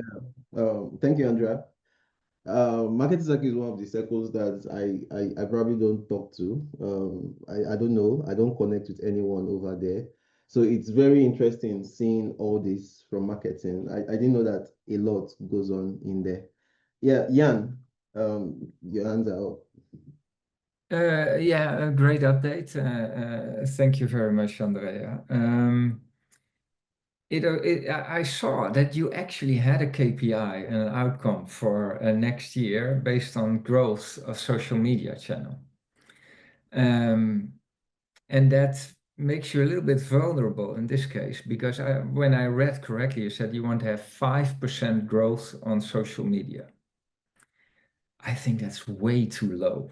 I think it should be much, much, much more ambitious than that.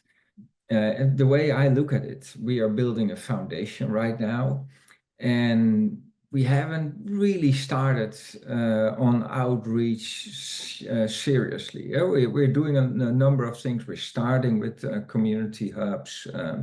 Vani mentioned fans in the onboarding, that we can do things. Also partners, if we onboard a partner, they will bring their own community with a little bit of luck. Also labs and hackathons, all these things will work together to bring a larger community. So it's not all dependent just on marketing, although marketing is instrumental in all these initiatives.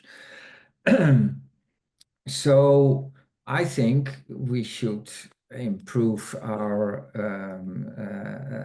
reach with maybe 5,000% or something like that. And I'm not even kidding.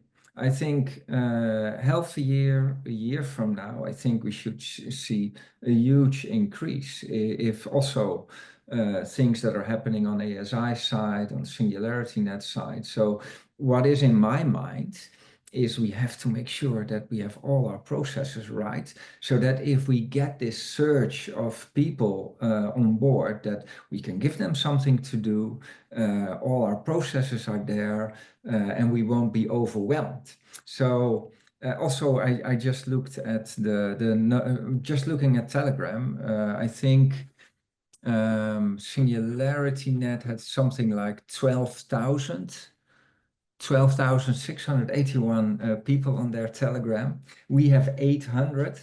And I think we can have at least as many as SingularityNet, and because we're going to do so many. Also Academy, for instance, is also a thing that can attract more people. So all these things are multipliers on multipliers. So I think we're getting well ahead, and this is not just a message to marketing, this is to all of us here.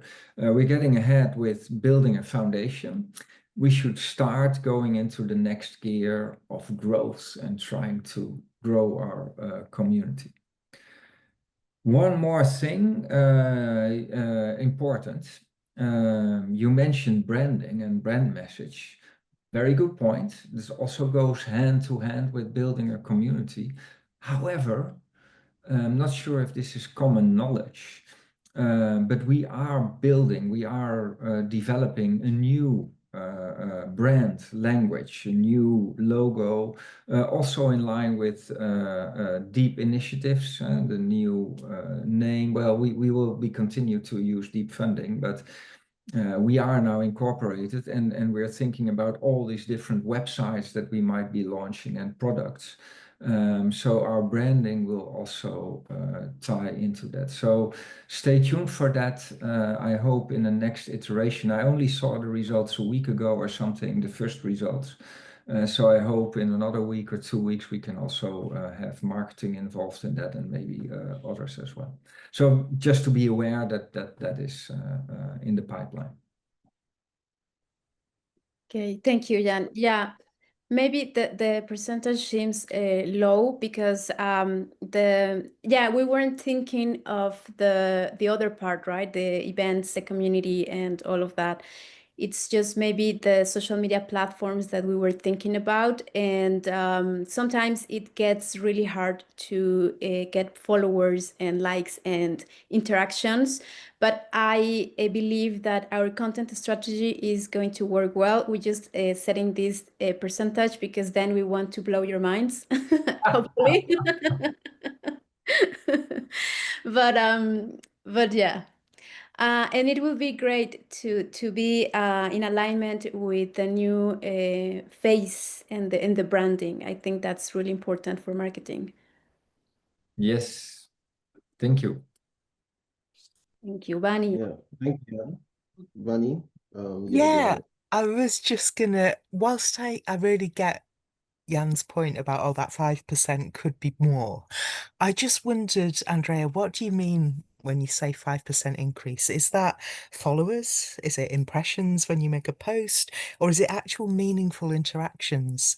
Because if it's the last one, then I think, yeah, maybe it could go a bit more than 5%, but I think you're good to start small because building that organically and having an increase in actual meaningful interactions rather than just, a thumbs up here or a yay there. We want to build a community where people do feel they can interact. I think we've seen this before in other Web3 contexts where a channel basically becomes almost like an information channel, almost like a news feed, rather than an interactive social thing. And that's hard work to build. So I don't know. I don't think you're wrong to keep it small at first, the planned increase. Thank you, Vani. Yeah, it's about increasing followers and interactions, but I think the only way to measure or keep track of interactions is by the number of followers we have. Like specifically talking about analytics, right? That's the reason Oscar has been helping us with the numbers. Sometimes it's really hard to know how many interactions, and we would have to go through each post and to see, like, that's the idea, obviously, but we have to start doing it. And right now, I think the vision is to increase followers, and naturally the interactions should happen. Because we have different challenges as well, strategies, such as challenges and polls, and that's helping us to have more interactions in different channels. But we need to focus on every channel. Like, that's the reason I was talking about creating teams, because the idea is that each team is going to focus on each platform, and they can create better strategies, more focused strategies for each platform than just posting one thing across all platforms that probably is not engaging the people, the audience, right? Because we have different audiences in these different platforms. So we need like a specific strategy for each platform. And yeah, so I don't want to talk more. Yeah, thank you, Andrea.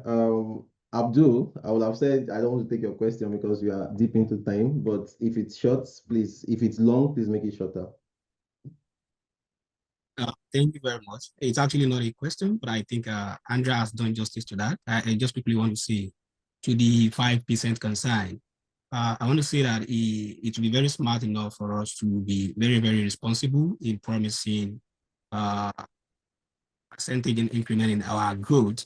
And when we say growth, it's cut across all activities such as impression, follower count, and then engagement across all our social media platforms. So considering our existing capacity, so we limited it to 5% to be very more specific and a smart goal to achieve. Then with a lot of things that Yana said now, integrating all of those things can be considered and try to improve on that very percentage. So exactly what I want to share. And I think Ubio asked about numbers of impressions that we have in the past 6 months. There has been a quite lot of experience. And from analysis that we've gotten from Oscar, it showed clearly that we have some more like growth in that kind of a area in terms of impressions. So I don't know if Oscar will be chance to share that on the chat and or Yeah, perhaps. Oscar just made mention that they are still working on it. So I guess when it's ready, Rakosi, you have reports. Maybe there is a report right now, but I don't think it's something we can present right now. And even if we are going to present it on this call, it will be after all circles are done, please, so that we don't eat into time. So thank you, Andrea. Thank you, Marketing Circle. Oscar? Okay, so I want to clarify a few things. So the reports that I was working on for the marketing circle was the monthly reports. And I think I have 2 months. That's when we started with the content strategy. So I have 2 month reports. But for the half-yearly report, we are currently working on it. So when it's ready, we'll share it with everyone. All right, thank you, Oscar. So I'll be going to the best circle in DeepFunding, operations circle. And Ayo will be presenting for the operations circle. Yeah, we are the best circle in DeepFunding, trust me. Ayo, are you here? Yeah, thank you. Oh yeah, yeah. Thank you, Mayor. Thank you, everybody. So as the time started, Yeah, I was okay. starting with So I'm thinking about how to go through this. It's quite a number of stuff to present regarding the operations circle. But it is interesting to know that for the operations circle, a lot happened.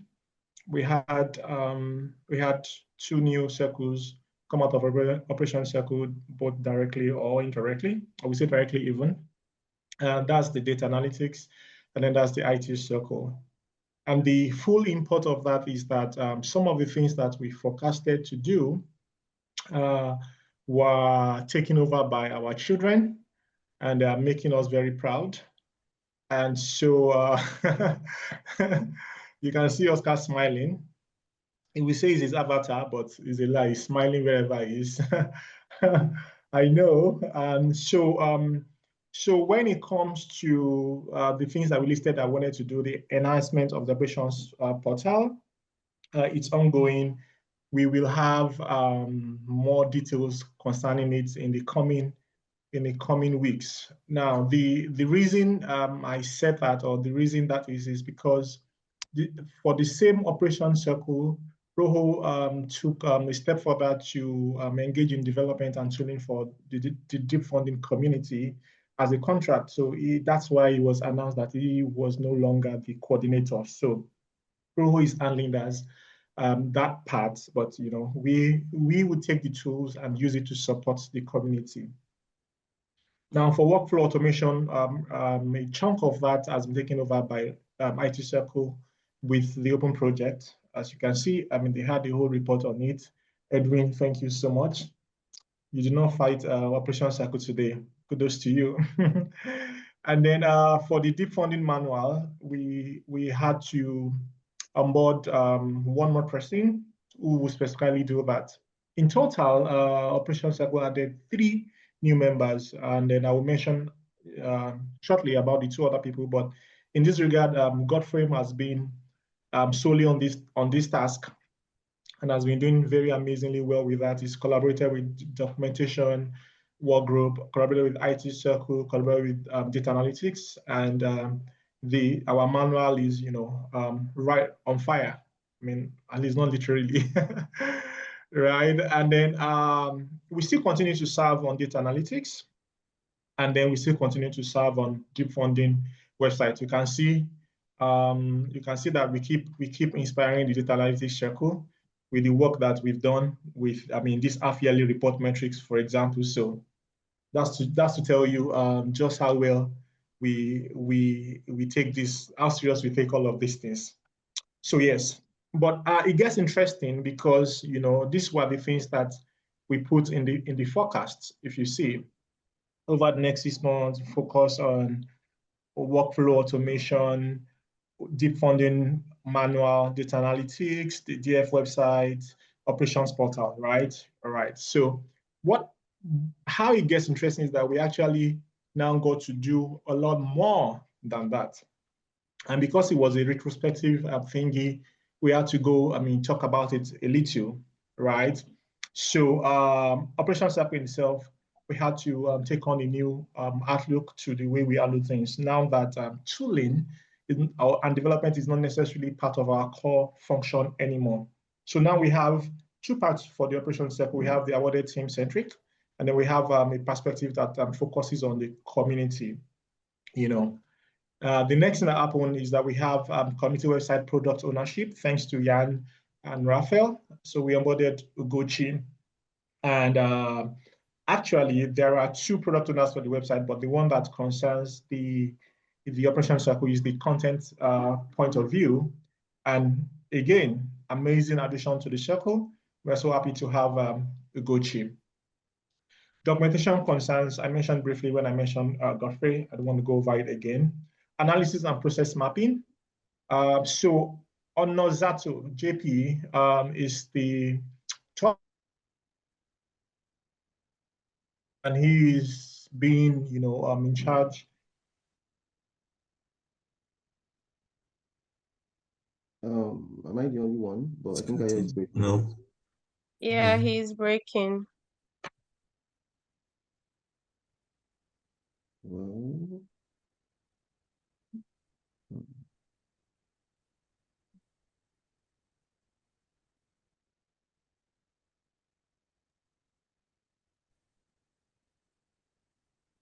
so Mayor, do you think we should move? yeah, maybe we should move forward and come back to him Yeah. later, something like that. Yeah, but that would moving forward will take away the host from me, right? Yeah. So yeah. So thank you. Operation Circle will be back. We'll be back to do our reports or to say more about our reports. But I'll be handing over to Priska to take over from here. Okay. Hello, everybody, officially. I haven't said hello in a while. Okay. So for me, I'll be handling review circle and documentation. So for the review circle, I don't know who will be presenting. Paolo, would you be the one or Slate? Yeah, That's late. I'll go first with the first 6 months, and then Paula will take up the last 6 months, the coming one. Perfect. So would you like to present or? Yeah. Okay, let me make you co-host so you could.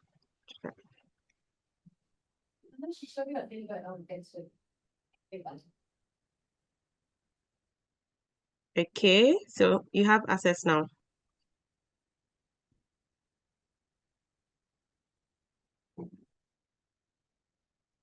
Okay. Can you see my screen? Yes, we can. All right. Okay. So I'll be taking up the first 6 months of review circle, the start from 2025 till today, June ending actually. So review circle actually took a major shift from the start of this year till now. The shift was kind of variable in terms of both the quality and the number of people, and also the initiatives along with the rounds that we took in. I'll first be going into the goals, the achievements that we achieved so far, and then I'll move forward to how we operate and what kind of roles we have, also how many people we have inside of Review Circle, and challenges, learnings, and insights. So moving forward to the goals, starting off with the start of January 2025, we started onboarding expert reviewers in comparison to the regular reviewers that we have. Expert reviewers were a bit different than regular reviewers in terms of like they were tested on different projects, and then they were also interviewed before getting onboarded, special interviews, and they also ran through pilot reviews through multiple milestone deliverables to check their quality and their skill depth.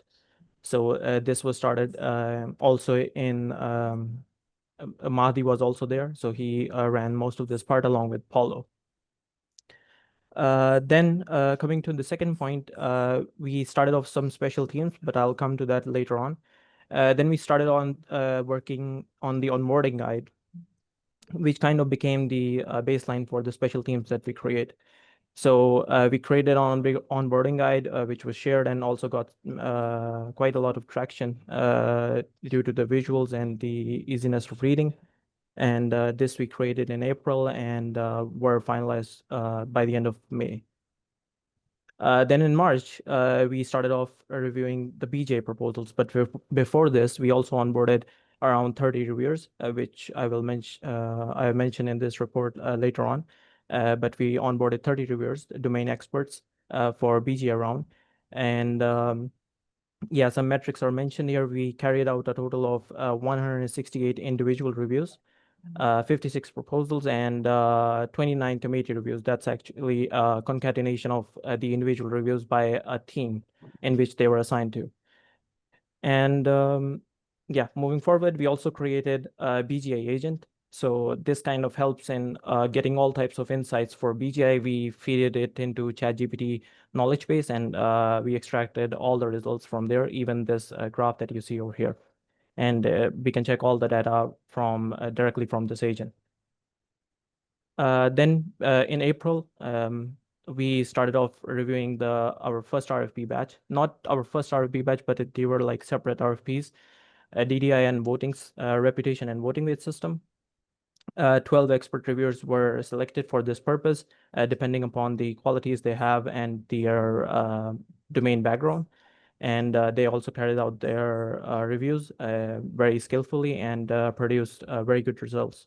And results are also published on a Netlify hosted website.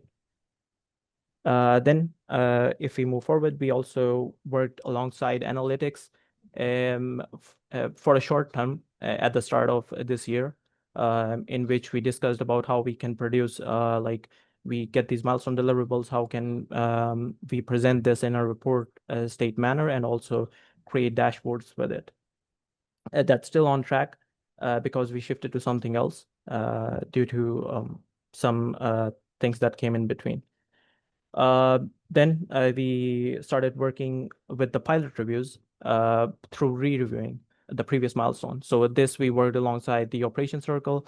Rojo helped us set up this re-review system automations in which we re-reviewed the previous milestone deliverables and move forward. Then we have the milestone deliverable tracking till June. From the start of the year till June, we closed around 111 issues only on GitHub. So this is irrespective of open projects, which we shifted very recently. I couldn't get this number because there are some bugs that are still on open projects milestone board due to duplication. But from GitHub, we got this data that's 111. Then the main point comes, we started creation of special teams after our successful run from the onboarding guide. We started creating special teams, which were assigned a specific task, which they can run, and which included follow-up, standardization, marketplace checking. They all have different categories, like different ways, and there are different outcomes that they have to achieve, and different outputs that they have to show.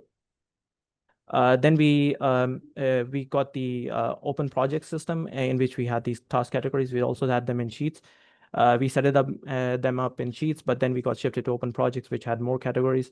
So we first tried to reduce these categories to less and try to organize our task into lesser categories rather than going to a whole bunch of them. And these are the categories that are mentioned at the front, which may change. And using this system, we categorize the weightage through the bonus system that Igu also presented last week, I believe.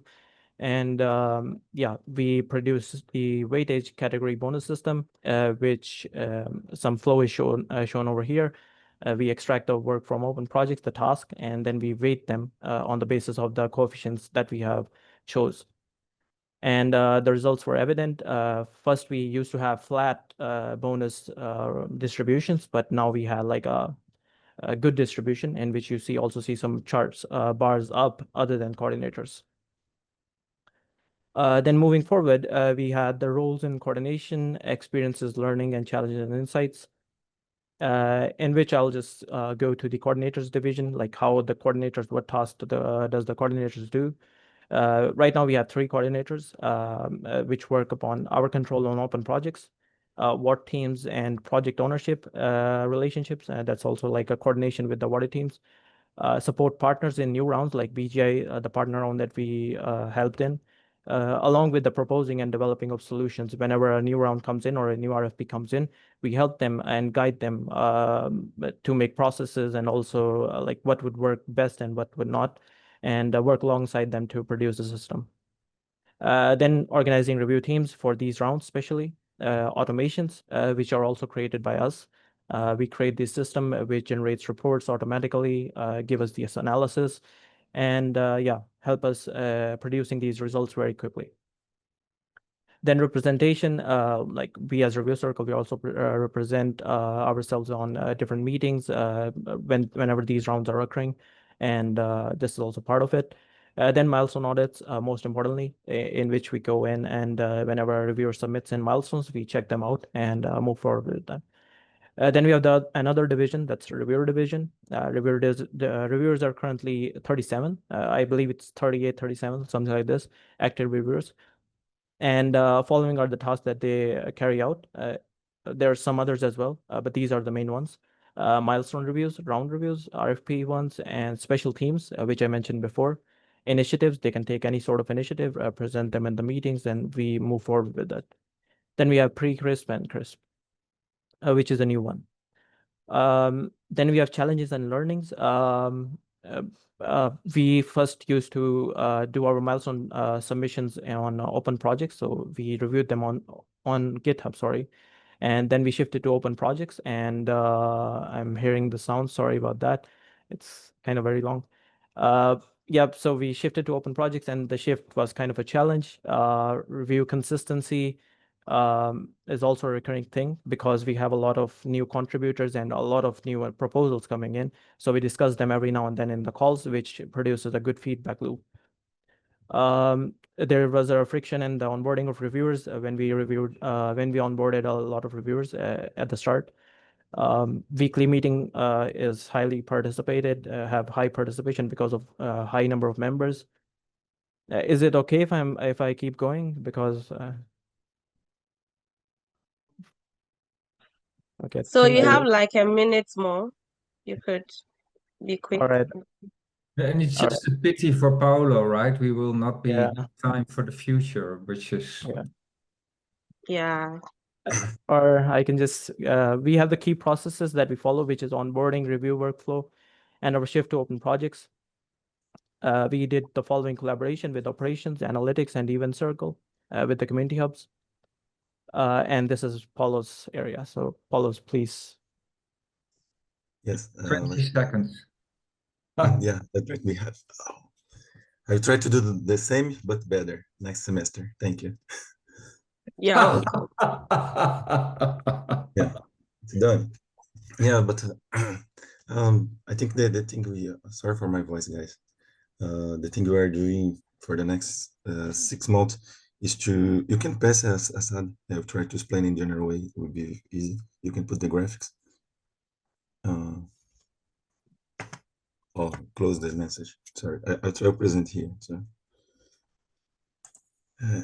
Do you want to present, Paulo, or is He Slate present. presenting? Yeah, it's late. He can present, but he closed. Yeah, what do you want me to present? Sorry. Yeah, the keep going in a 1C. So the idea now is finish all process you are working on the whole standardized template. So we try to standardize all the reviews. So our review has the same way to output to teams. We don't have each one has the same way to get out to teams. We want to standardize the input from the reviews too, so we can interchange reviews in different projects. We are working some analytics board, define a lot of different tasks we are working. After we can take in details, don't spend a lot of time. But 2A, I think is important for us. Because 2A, the point 2A, can you present this out, please? I'm not, please. This is important because when you see the March, you see you have the changement of payment system.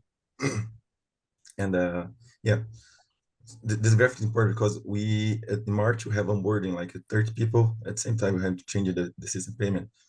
And what I would like to put in this graphic is it's very complicated to estimate the efficiently in our system, because by this time we have like a different way to point the hours, so it was a little bit confused everything.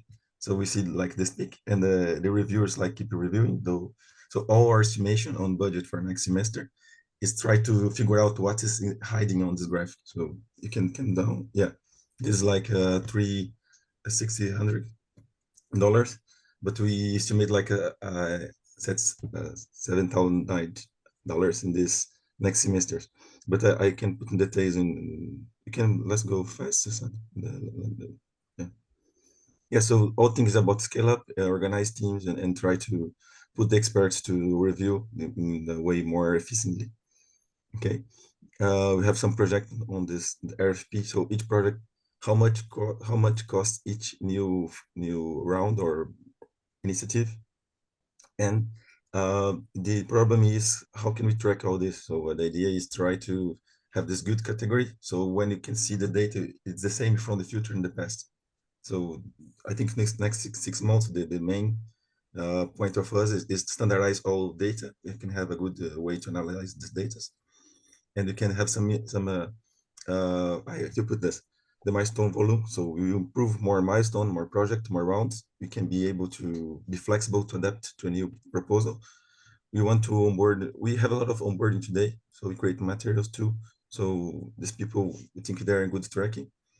I think the last one is the one's important, cross-circle strategy collaboration with communication, marketing, everyone want to collaborate with us. We have a very good experience with Community Hub.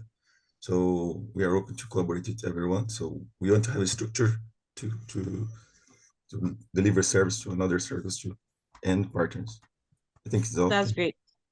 You're welcome.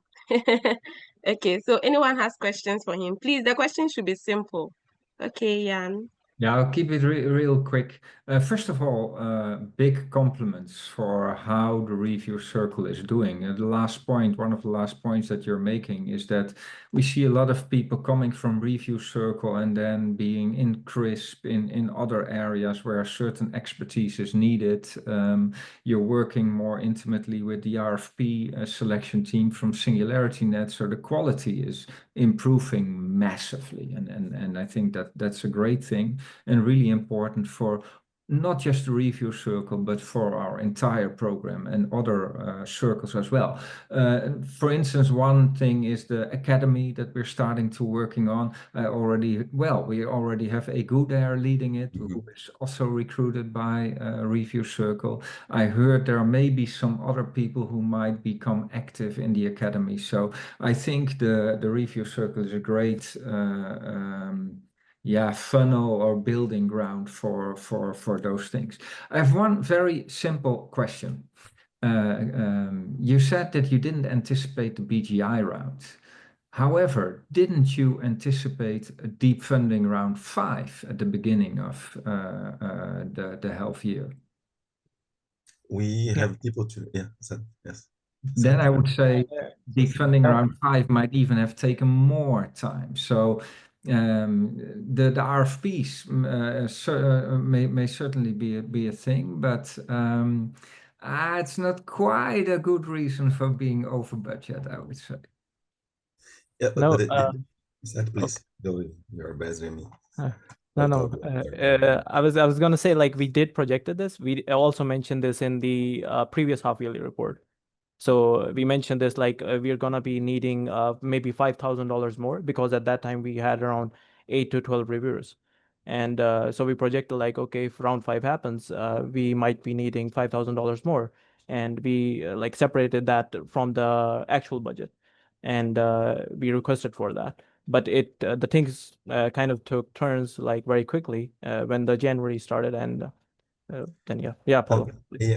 I think we'll do the number crunching at a later moment, and I mean it's not just about the numbers. You're increasing the quality. That's most important. I think you're also investing a lot in better processes and more automations and so on. So big compliments for that. But a number I would like to show you guys the next semester and is how many projects are going to the end, are going to marketplace, are finished, and how many people are working. So for us, we are trying to take all process. So for example, we are taking projects, stop it, to contact teams, say, okay guys, let's finish this. How can we do to wow, to put things work. So this is for the next meet. We had this more details. Talking about outcomes, if you're talking about outcomes and you are actually want to drive more of the projects being successful and going, that is hugely beginning to the end. This is a whole cycle that we are working on. So a big challenge. So when we put, for example, I put in the, after we can discuss all the financial things. But the idea, okay, we have a new round. We need a new budget to have a team, people to allocate this. You don't want people like, oh, if I have time, I do this. No, we end the process. I like your ambition level. I like this particular goal very much. I also like the way that you're building on professionality and processes and improvements continuously. So yeah, great work. Thank you. Yeah. So the review cycle took like 20 minutes. So I we think I still would have have to charge them. Okay. Priska, So I think Umi twice is as big asking as a other circles. question. Is the CRIPS team automatically part of the review circle?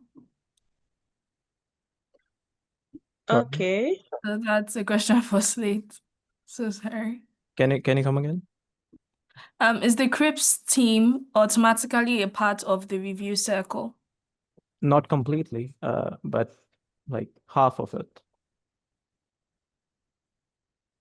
Yeah, if I may jump here, the CRISP team, it's part of the review circle. What Slate here said was we have members that are not from the review circle there. And why is that? We need to have an administrative process to cope with the CRISP as well, right? Pre-CRISP, CRISP, and so on. So we are putting the CRISP under the review circle because of such management part as well that is needed. And all the processes and structuring of these also came through the review circle. It was part of the coordinators here were part of it. So it's part of the review circle, let's put this way. Okay. So question answered, right?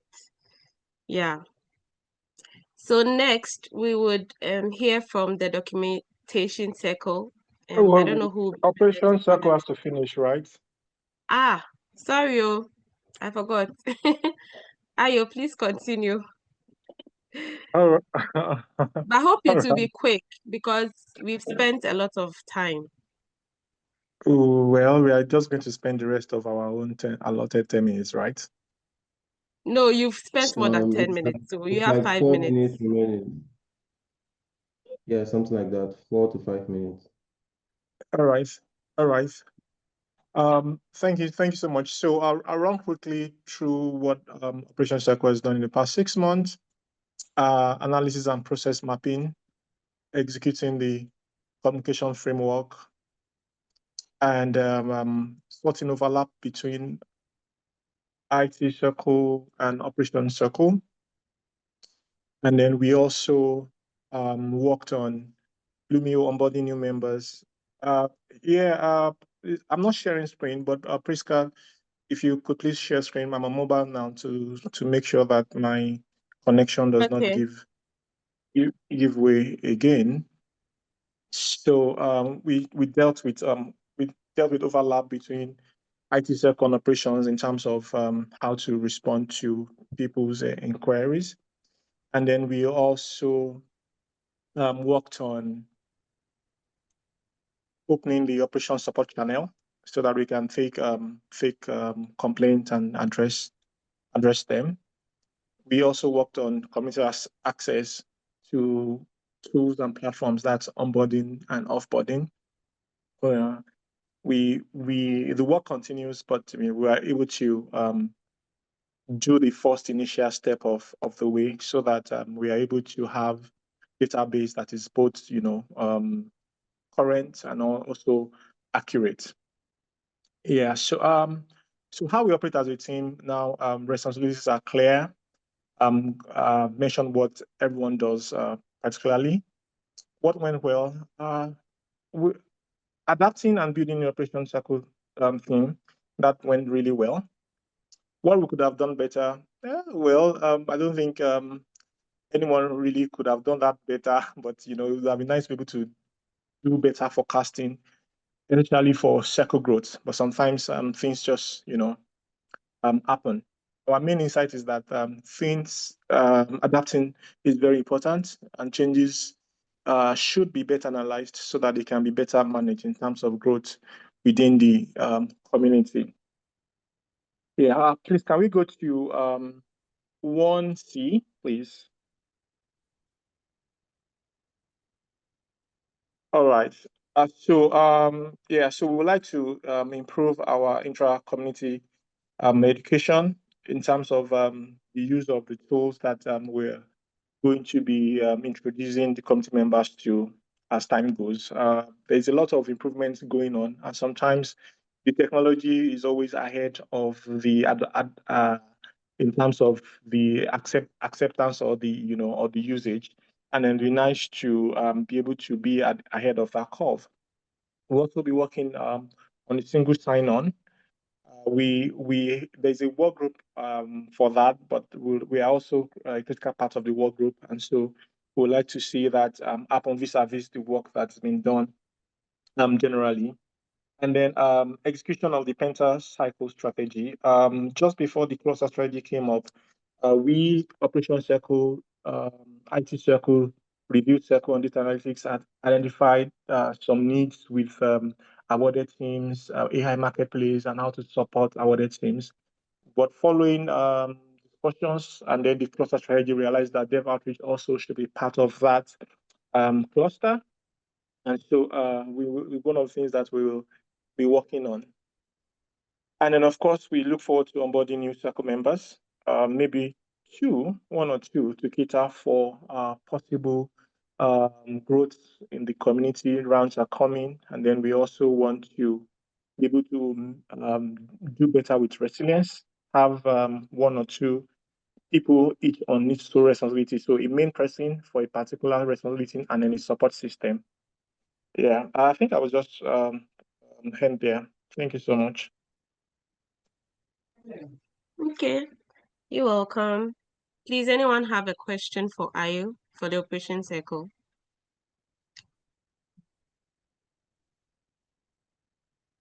Okay, it looks like everybody's fine.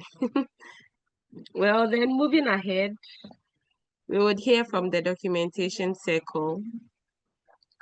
So who will be presenting on behalf of Documentation Circle? I will. I will. Hello, okay. So would you like to share your screen? Yeah, I can share my screen, yeah. Perfect. Let me give you access to that.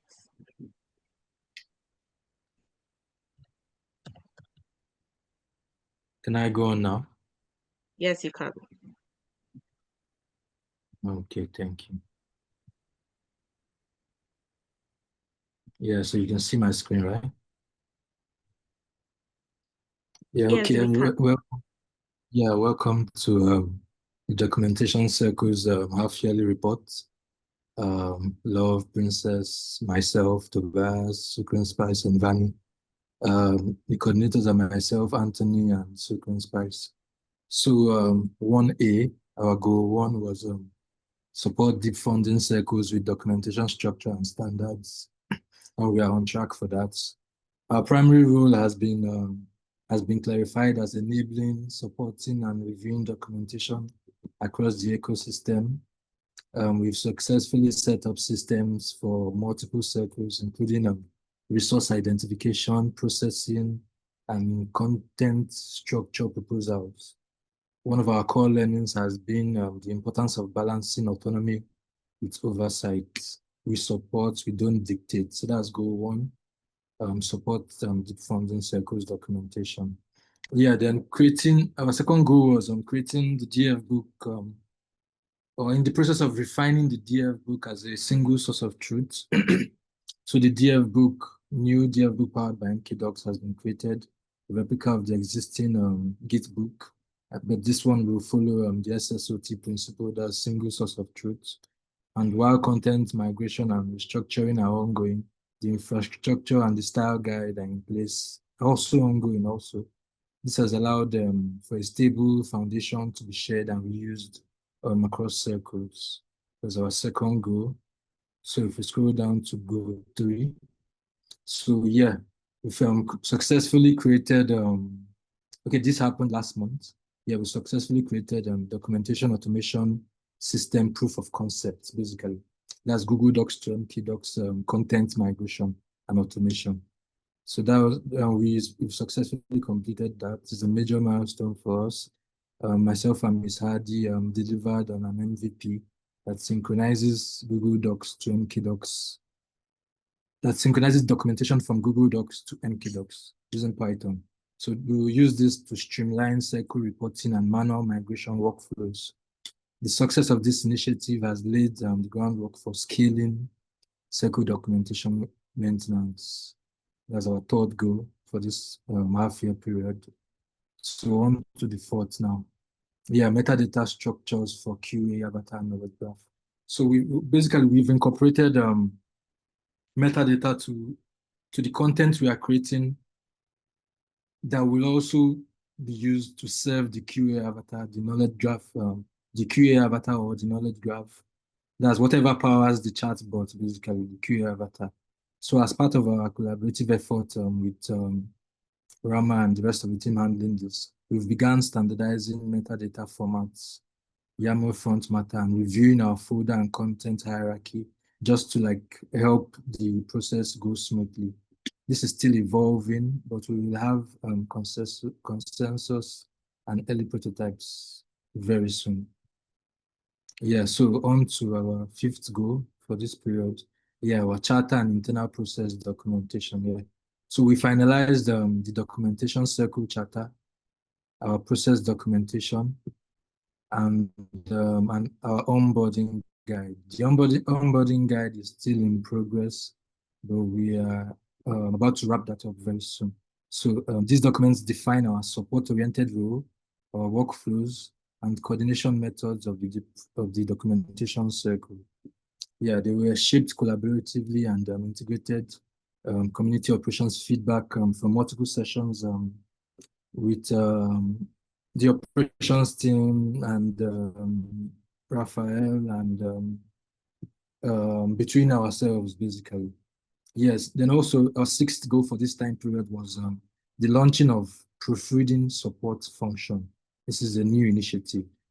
That's a proofreading support function, basically, as it says, proofreading. It's currently on track. Yeah.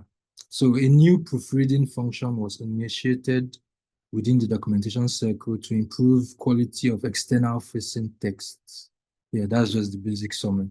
This task involves checking spelling, grammar, structural editing, and light fact-checking.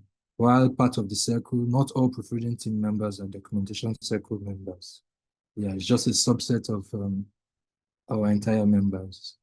Yes, so that's all for 1A. So moving on to 1B, that's our circle outlook, rules and coordination. So how we operate. We function as a support circle, like we said before, for documentation creators. We're not the sole authors. We offer advice, templates, tools, structure, and reviews. Coordination happens through bi-weekly meetings, and asynchronously, and async updates are in matter mode. Yeah, the roles are fluid, but for now, myself and Sukun Spice, we anchor and coordinate, but all members contribute. Yeah, so what went well this past 6 months? Yeah, so charter and process clarity improved our identity. Yeah, this was very obvious. Then we had clear deliverables. Some are still a work in progress, but we were able to close out, let's say, the DF book, operation docs, automation POC, and established our impact. We maintained lean communication and shared leadership. Yeah, so what was challenging? Initial ambiguity in scope, that's our scope of work. We were a little bit not sure in terms of direction. Okay, what next? Yeah. So, okay, outlook. So we're still in the process of educating other circles on the role of documentation, on our role as documentation stewards, not authors. Yeah, so we also want to scale this proofreading function. It is being led by Vani. So we want to scale it to handle incoming requests from across circles and formalize coordination with open projects and establish a review approval policy with circle stakeholders. Just to formalize how the process will be, that's the proofreading process with the stakeholders. Then improvements and insights. Yeah, so leaner workflows are more sustainable. Documentation should reflect culture and process, not just structure. Then SSOT, single source of truth, is a cultural shift, not just a technical one. So we will be expanding on that as time goes by. Yeah, so future changes, we expect a stronger role in the Q and A avatar integration. Yeah, this would really give us a bit more confidence in the final output. Yeah. Then we may formalize a contributor review process as governance workflow, something like that. For this review process, this is probably talking about the proofreading initiative. Yeah. So that's all for 1B. That's circle outlook, our roles and coordination. So moving on to 1C, our goals or plans, prospective plans, expectations, exploration, and vision for the next 6 months. Yeah, so our first goal is to evolve DFbook to a federated single source of truth. We'll probably have to reach out to probably someone from the operations, so probably Rafael, regarding this goal, but it's basically incorporate backlinks, cross-references, and multi-source contributions into the DF book. Define what qualifies as a single source of truth per section. Yeah, this is one of our goals this next 6 months. Then our second goal is new functions or rules. A key development in the formation of a dedicated proofreading team consisting of both circle members and non-circle members, Tobias, Sucre, Love, Vani, Gilvania, led by Vani. Tasks will be received via open projects and coordinated through Matamochi channel. So by the end of the next 6 months, we hope to have standardized this process and made it be glad we started. So yeah, our third goal is to finalize metadata schema and knowledge graph preparation. So basically just expand our metadata templates and validate them against sample bots queries and continue supporting the Q and A avatar integration. Yeah, our fourth goal is expand automation, tooling, and adoption. So based on the proof of concept feedback we got when building out that from Google Docs to MK Docs automation, we want to define a roadmap for community use of that particular tool and our future tools. So this could also, it's a work in progress, basically. We'll also probably be aligning with the AI lab.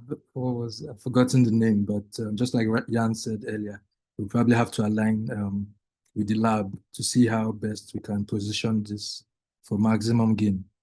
Yeah, then our fifth goal is publish style guide and contributor docs. Yeah, so develop onboarding material for non-technical contributors, support other circles in setting up and owning their docs pipelines. Yeah, Hi, so many goals. Anthony.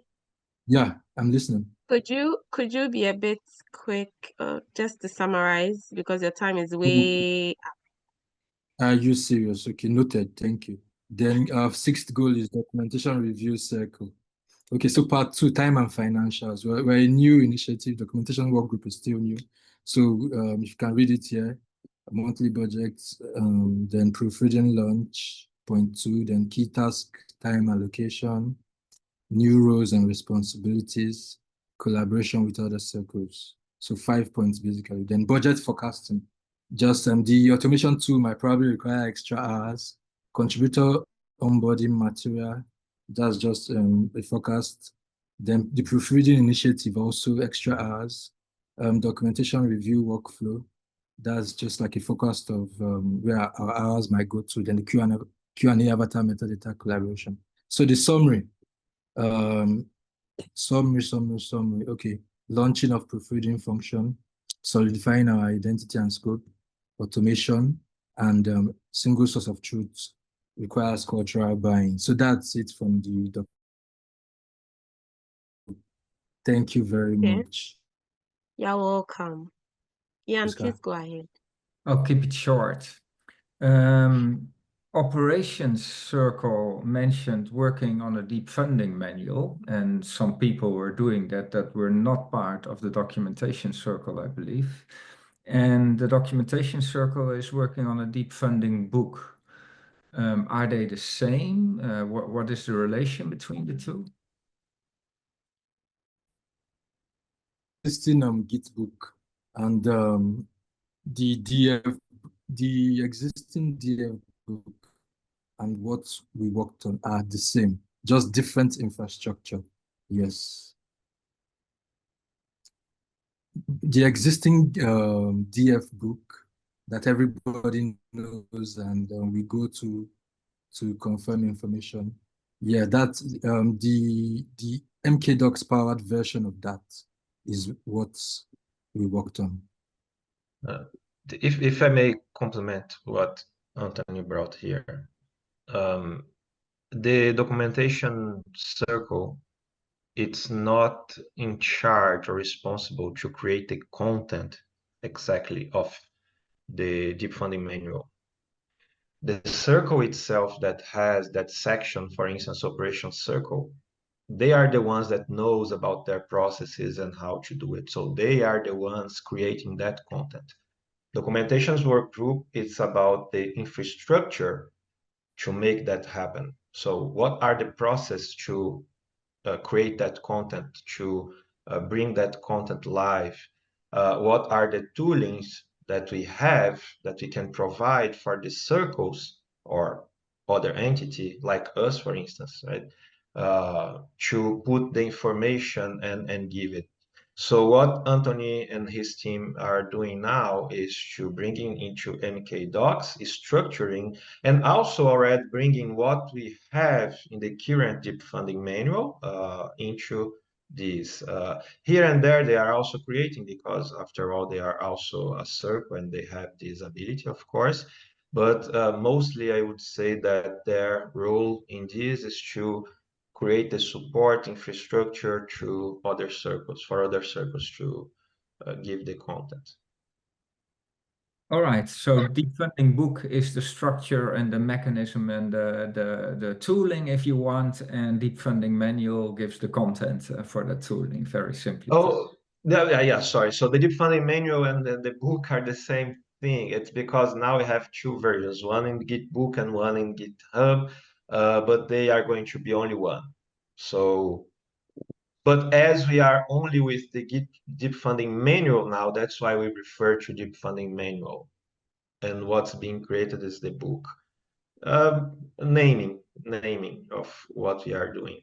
That's the most important thing is you're working on it together. It will be merged into one documentation set comprising of infrastructure and tooling and content. All right. Yes. And it will be ultimately responsibility of each circle and members to create the content that are going to be fed into this tooling infrastructure. Great, very important. Thank you. Okay. So thank you guys. At this point, Ayo will take over from me. Mr. Ayola. Thank you, Priska. And I have the singular honor of calling the Dev Outreach for their presentation. And Rubio, I think that would be you. Priska, can you give Rubio sharing and access so that? Yeah, sure. All right, thank you. Okay, guys, let me know if you can hear me. Yes, but your timer says 7 minutes. Could you please help adjust this timer to 10 minutes, please? 7 minutes. Mayor, what did I do to you? All right, you're on now. It's 9 to 30 seconds. All right. Okay, so this is the half-yearly report from the Dev Outreach Circle. So I'll be starting from the beginning and then let's see how we fare. Okay, so first one, we started by looking at a retrospective of what are the things we said we promised we're going to do and how we've actually fared regarding that. I think one of the things we said we're going to do was to at least organize one more hackathon, right? Or in this first half of the year. Yeah, so the services that we've completed, and not just that, we went beyond just having a hackathon, but we were able to do a dwellathon, going just beyond what we actually planned to achieve and even achieving more. So yeah, we promised a hackathon, we delivered a dwellathon. That's what we mean there. Partnership with potential stakeholders. While not official, we're able to partner with some organizations, colleges, or even groups to spread the dwellathon. We are still exploring the official partnerships. Some our communications are broken down due to incompatibilities, while we are still trying to pick up with other ones, right? I would say the AI for Good summit even expose us to much larger partners, and hopefully we can have official partnerships from that. The AI Dev Mentorship Program, we've delayed that. Other activities became of more priority to us. Hopefully we get it done in H2, especially with the DeepFunding Academy aligning with the intent of this project, right? So yeah, we've been added to the group for the DF Academy. We're going to see how the initiative progresses and how this is going to align with this initial idea, and probably it may come up better than what we had. So the status of that promise is that it has been delayed. Scouts through on borders, we say it's on track, while not exactly as we thought, but we've spent a lot of time trying to improve the quality of our onboarders with extra cohort and events to this effect. This is to strengthen them towards this phase we are evolving towards. So far, we've begun seeing about 1 or 2 projects in the marketplace from our onboarders. That's through our head. And currently, all the winners of the hackathon are getting onboarded, a testament that our vision is on track. So while we may not have been able to explore deeply into what the scout objective, we've been able to strengthen the onboarders and that whole concept, right? So we believe that that is actually a panacea to actually getting the scouts in. 100+ developers was what we promised. We've been able to achieve much more. The accumulation of the developers that came through the ideation challenge and the hackathon was more than 130, right? 80 plus ideation. I'm not talking about the idea submission. I'm talking about the unique profiles, right? So 80 plus and then 50 plus for hackathon. That's combining both the teams and the individual developers that were in those hackathons. This means we were able to achieve and exceed our goal. So more activity on the marketplace. With a project onboarded already to the marketplace and all the winners of the past hackathons on track to onboarding their project to the marketplace, we can say confidently that we are on track with achieving this goal of increasing the activities on the marketplace. Excuse me. So other stuff. In retrospect, what are the things that we actually learned as a team?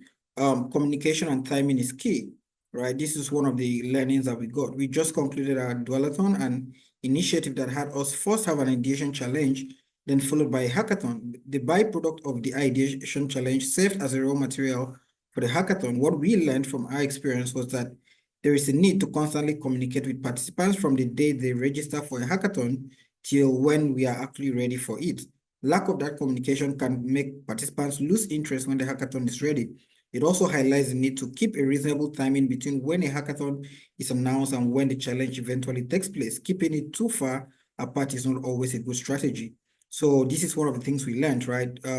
We got a lot of people register, but we had a marginal amount of teams that actually got into the hacking phase. So when we try to diagnose to find out what could be the problem, we found out communication and timing is one thing that we did not have correct.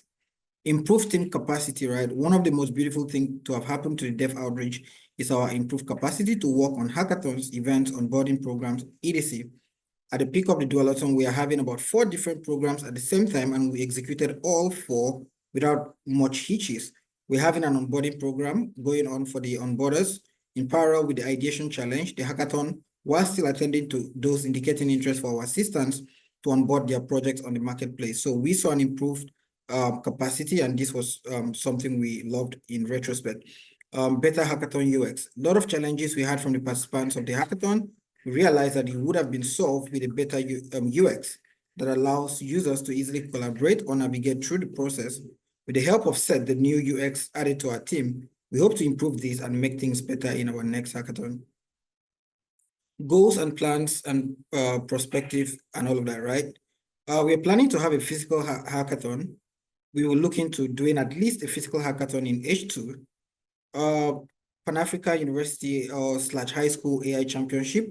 I put this in question mark because it will entail a lot. This H2 may just kickstart the process towards that, right? So we are not even sure if we might be able to do that, but we put it in question mark because we are having, because of how the scope is, and hopefully in H2, if we can't execute on this, we should be able to kickstart the process that is needed to get this. We will need to get a lot of stakeholders, have different teams, and have a lot of meetings towards this. Hopefully we can achieve it.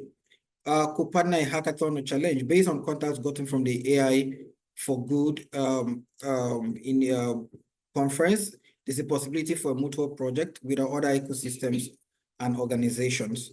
At least 10 more onboarders to help strengthen our capacity.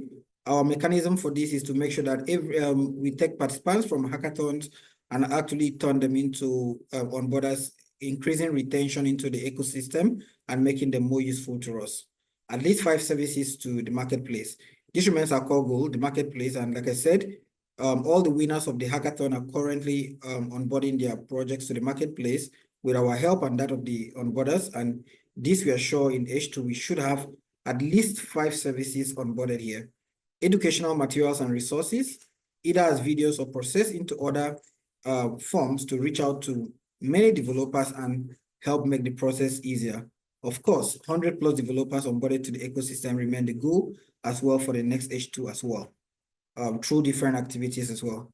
The budgets, yeah, so we estimated we are going to be spending 15,000 USD for 6 months, and we ended up spending about 10,391, which I said is not very accurate. I think it's going to be 11K. There's been we've been experiencing some hitches with the payment and hours from our team, but it's 11K, still way below the estimate, right? So yeah, so that's the this thing. And the reason for this is, one, we have some of our members, someone like Judith, who was, some of our hours are actually being represented in other work groups and other places that she's working with, because she's helping us and also helping in other places, and also because we actually make a we go with an how do I put it, with an exaggerated budget, right? So that we can always, while we try to go with an estimate, a conservative approach to it, towards it. So we estimate it,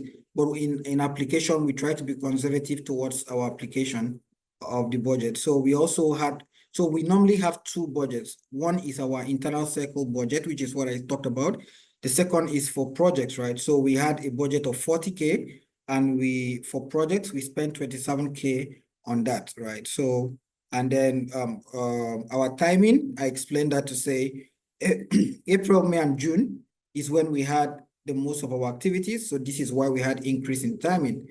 What our forecast for the next 6 months, which is where we ending.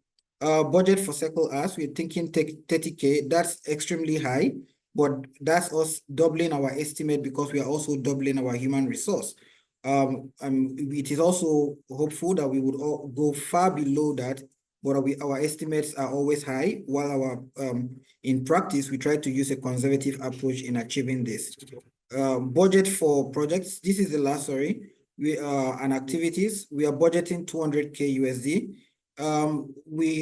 This is to give us the opportunity to take opportunities that will be coming our way and not be overly limited. So it's probable that we might be ending up using probably just less than 20 to 30% of this, but we want to budget this so that at any point in time we do not we see opportunities, we have the capacity to take those opportunities. Yep, thank you. And I've used the 30 seconds that Mayor refused to give me.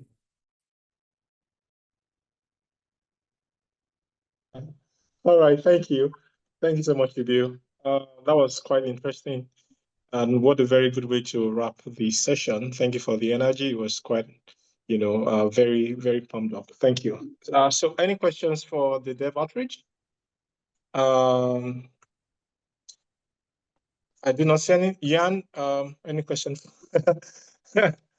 Funny enough, no, I think this was really clear and very well timed, Ubio. Great work on that as well. Yeah, and I recently had a talk with Ubio about that Pan-Africa thing. Yeah, could be hugely exciting and also hugely ambitious. Oh, and by the way, you actually put a lot of attention to outcomes as well. So I love that as well. So no questions, only remarks and compliments. Thank you, Jan. All right, thank you. Thanks so much. Thank you so much, Jan. Rafael, Presa, any closing remark? Yes, thank you, Ayo. I would love to thank you all for being here with us, right? This is also you. Us also contains you. We are part of the same body, and this is shown in exactly this half-yearly reports that we have been having. It shows our growth, our improvements, and our advancements. However, it shows it is not proving at this point. And this is something that we are really aiming for the next half-yearly report. It's the measure of such impacts that we are having. We can be talking about impact in our growth, in our improvement, quality improvement. We can also be talking about impact in the society. After all, it's because of this ultimate purpose that we are here, right? So one thing that all of you did at this point, it's about the future, what we are going to bring in the next 6 months. So for the next half-year report, for instance, something that I would love to see, besides these outcomes that Jan mentioned here before, showing what we, how impacted, it's also a control in or check in between what we aimed and what we really deployed or delivered in those previous 6 months, which would be the next 6 months from now. So this is very important, and I'm talking about this to you for you to have in mind that this type of, it's not just paper, right? It's not just words. We really would love to see what we are proposing here to become the truth, to become real, and being delivered in our program, right? So yeah, thank you again, not only for the presentation and for the quality that you brought into this, but also for being here with us in this journey. So yeah, Jan.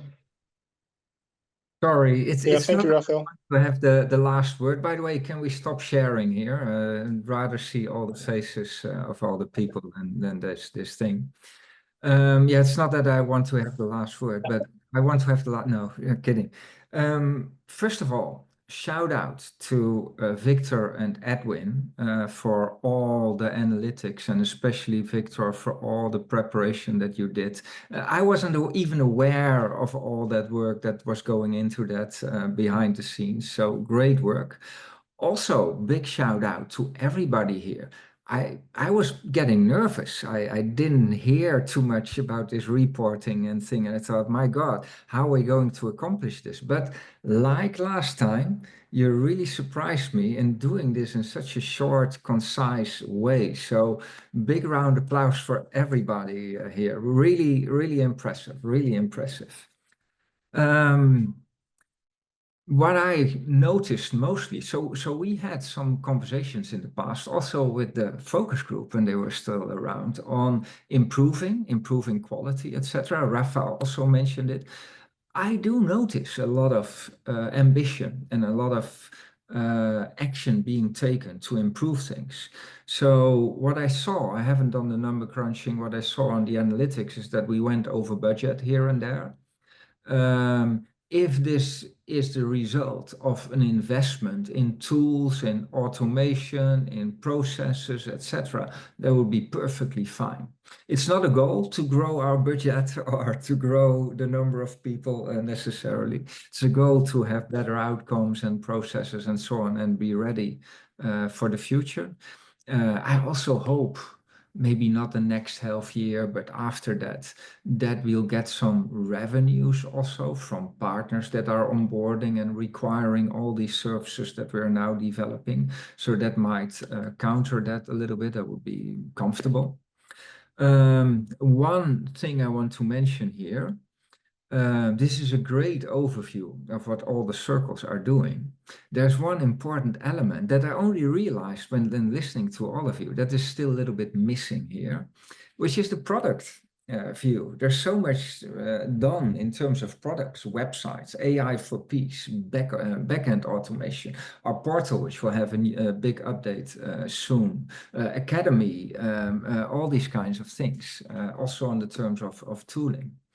So maybe next time that should have a special perspective in an update like this, maybe on a different day, maybe not on the same day.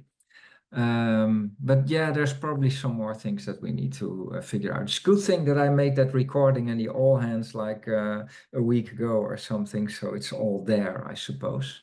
But maybe we should have a product update or a couple of product updates also in the next session of a year from now. So that was my first insight here, but very impressed with all the work done, very impressed with all the individuals here giving their best and all the ambition and will to improve. Yeah, I'm terribly proud of what I'm seeing here. So thank you. Thank you, Jan. Thank you so much.